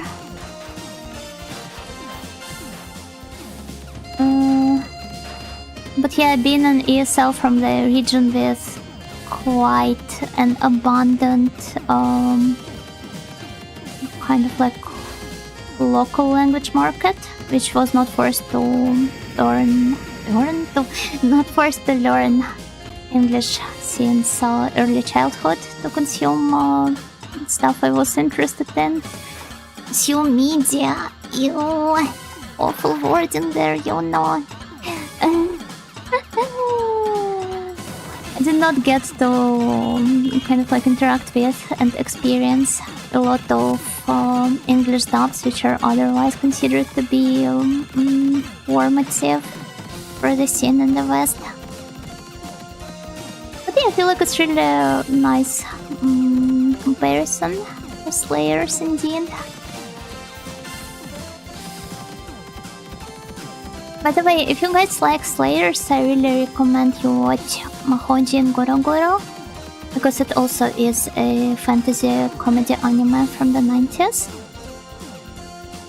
And it's tons of fun, like it's just the concentrated pure fun. I'm really bad at shilling stuff, but Goro Goro is great. Like Lotus 4? Oh no, it's very tonally different from Lotus 4. But I promise it's wonderful. It also received a remake in 2017, which also was really great. So if you can't be bothered to watch the older series, which is naturally longer, you can just watch the two-core newer adaptation. So a VTuber playing the Slayers video game a while ago, the PC98 one I think? Yeah, the PC98 game based on Slayers. It was translated somewhat recently even, I believe.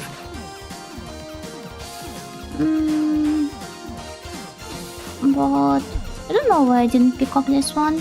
Maybe because Slayers is indeed so popular, so I thought it would get picked up anyway. It was like a VN dungeon crawler combo, I think, but it's been a while. Yeah, I'm pretty sure it is a dungeon crawler. But, well, we've already got a dungeon crawler on our hands. Yeah. The one for PC98, the one.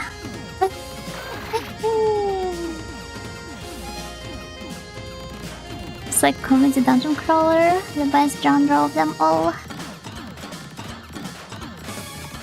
PC98 Slayers game has brutal dungeon designs. Or what makes them so brutal?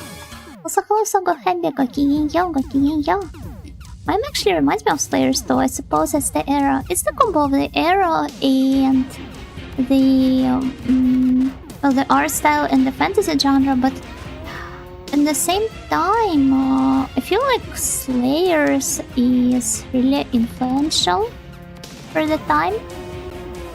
So it's only natural that some of the works in the niche would take after that.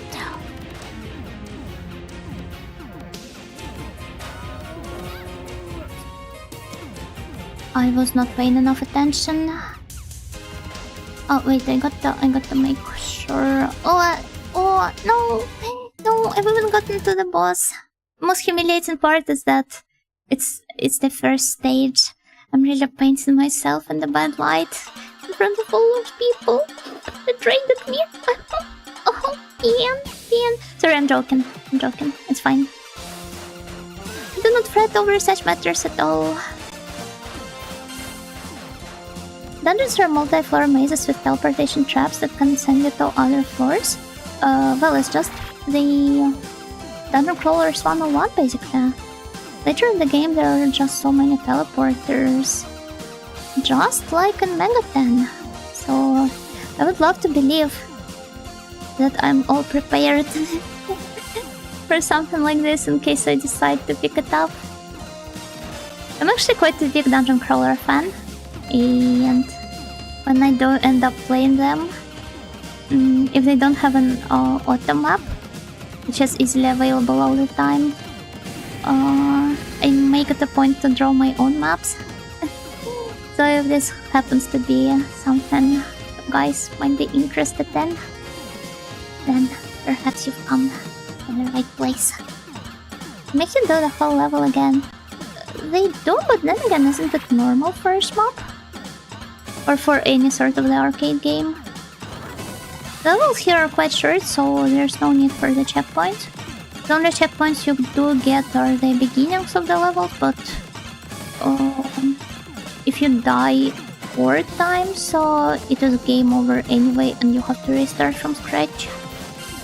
So the game really wants you to get good. And they don't seem to live up to its expectations. If you want an interesting dungeon crawler, you can try Digimon World 2. Wait, Digimon had dungeon crawlers?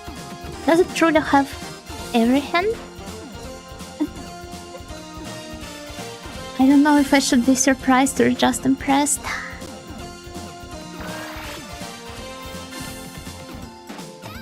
Ah!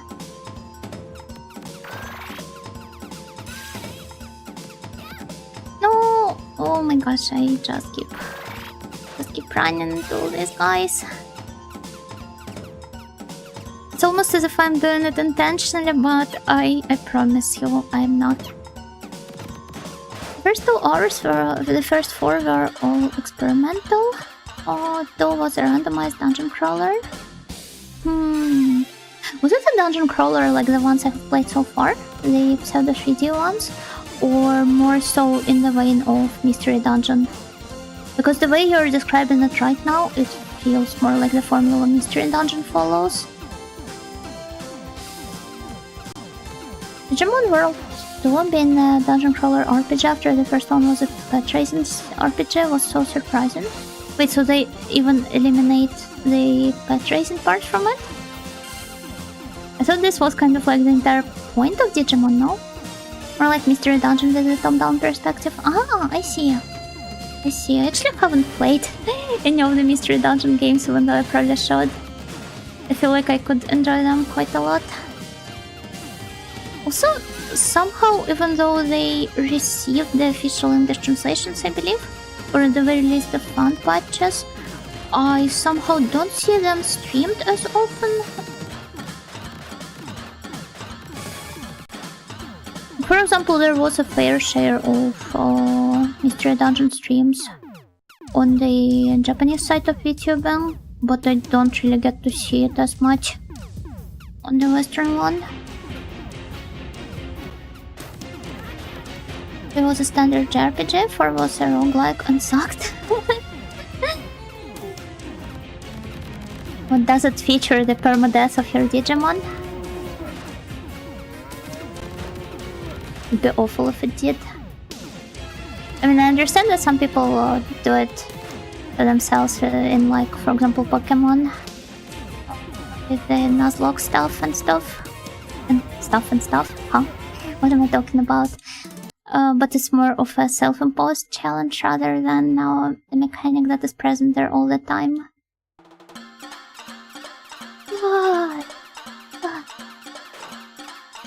Yippee. But I want to at least try getting to the second level again. It's mostly just about practicing and drilling the levels. Just so that my fingers remember and so that I kind of like almost automatically react to the enemies spawning. I love that the ox is just munching while the fight goes on. I mean, it is also mooing, and it seems to annoy quite a lot of people. I don't know, I personally am a big fan of it. It reminds me of the cow boss from Death Smiles.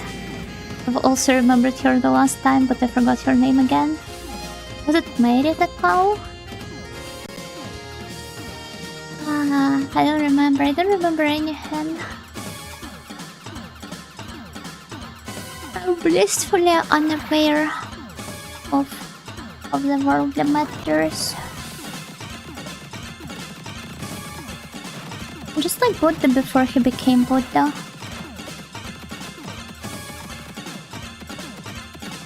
He decided to embrace how awful the world was and to live the life of a commoner.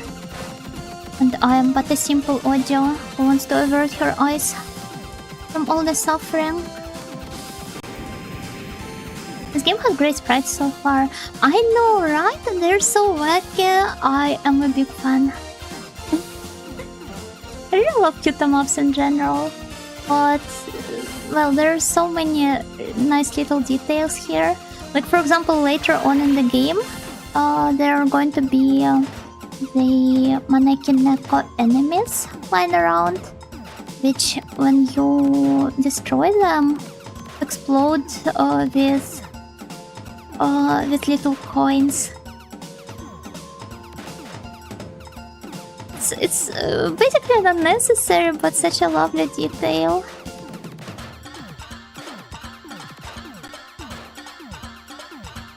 Great attention to detail. Yes, yes, it's something I appreciate a lot in games.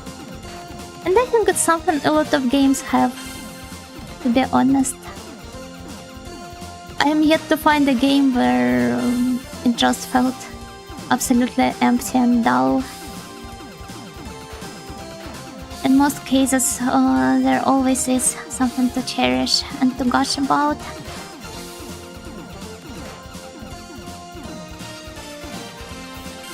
Trying to annoying completely in its element and peace. I should aspire to be such a snail. The cow snail?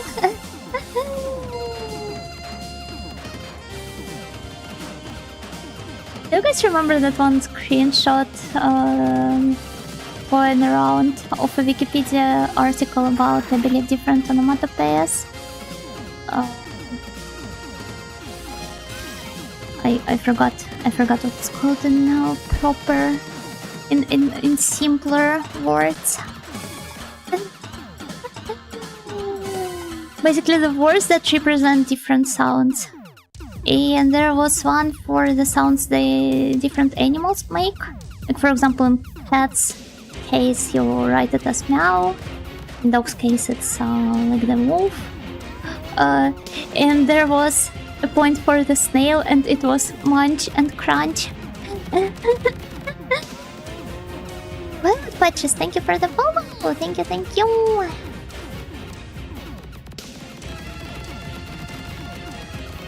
Maybe I disabuse you of this notion by recommending Jack Nicklaus' greatest 18 holes of major championship golf for NES?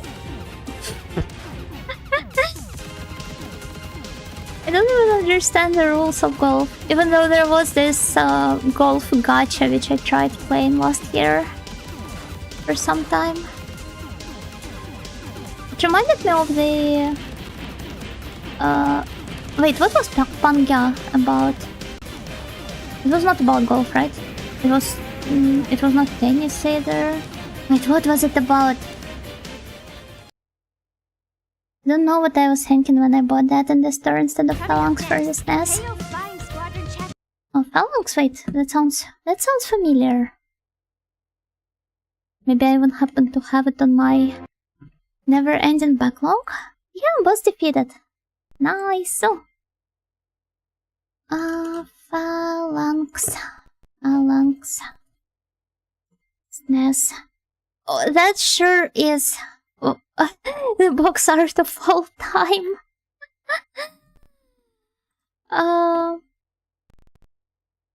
Wait, for those of you who can be bothered to look it up, don't you worry, I've got you covered. I'm going to show it on stream.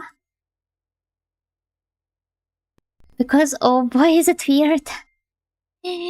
Munch? Well, don't forget to crunch now.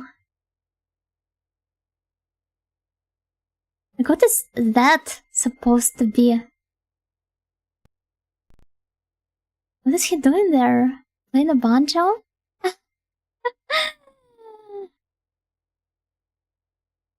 Who greenlit this? This is the question I can ask about a lot of Western game covers. Even the Western re-releases of some Japanese games. What a Chad. Yeah, I'm sure some of you aspire to grow up into somebody like him. But yeah, he's completely in his lane. Moisturized and bothered. Yada yada. I wish I could reach his level of enlightenment. almost misspelled it as environment. Then tried to fix myself and tried to say entitlement instead.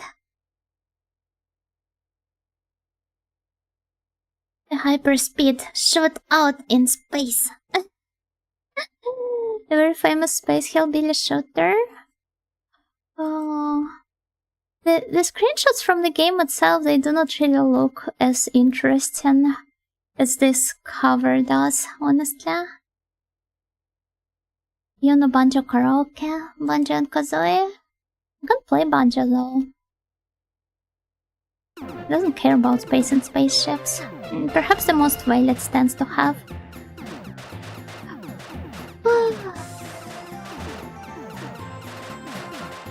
Yeah, let's just see how far I can get here. Maybe even defeat the boss? A poster version that shows his dog too.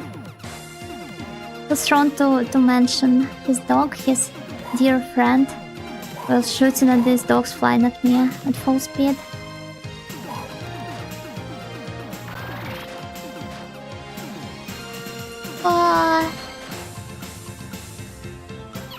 The eepiness is so strong. This is a very cute dog. Every Oji-san should have a dog companion. What about the cat companion? Oh wait, you're just projecting because you have a dog, right? In this case, well, who am I to deny you, to rob you of such a pleasure?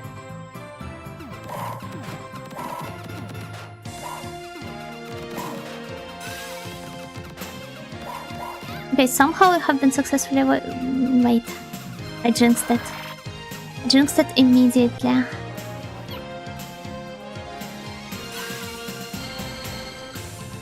Okay.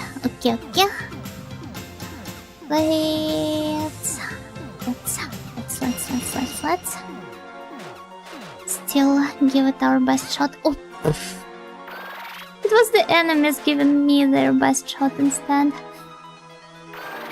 Thank God it at least had a one up here.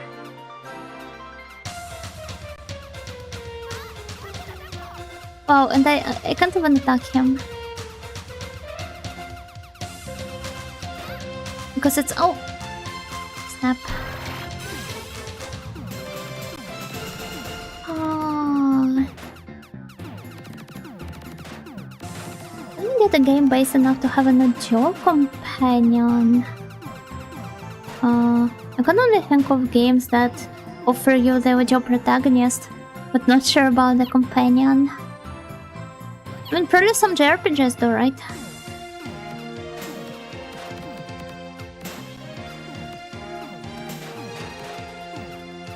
Some of them do have the princess characters that you can have in your party. Surely a cat companion is good though. I just have taken a different turn in some particular crossroad at life. I'm sure you've done a great choice. Does Zelda game result also fights count? She's a princess, so I guess it does. A game with a cool enough dude to have a president to save the president's daughter. I wonder if a lot of people perceive her as a true Ojo though. But yeah, I guess it gets a pass. Let's finish our daily quest, shall we? Hello MVP cost. Not sure what sort of a daily quest you might be talking about.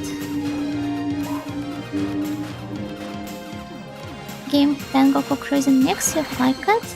Oh, it was actually recommended to me a month ago or so. Perhaps maybe you even participated in the discussion. I don't even remember, sorry, but yeah, it definitely does feel like a game I would enjoy. Tanuki are relentless and creative. They are, and I respect them for it. Oh my god! Game over! That's it, I guess. That truly is it. With a wonderful symmetrical count of 22 dead Yunas.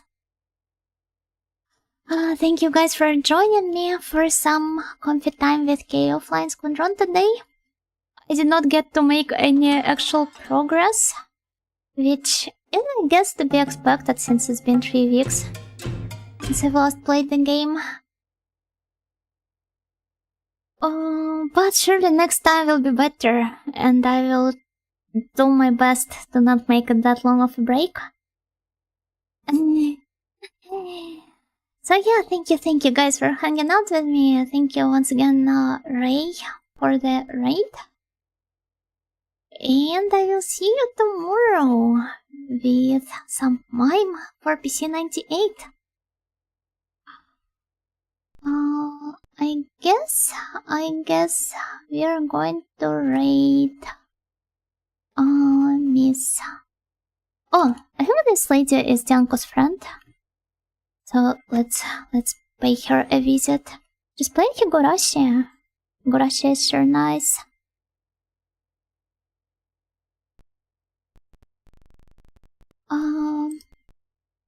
But yeah, please make sure to behave well. And see you tomorrow.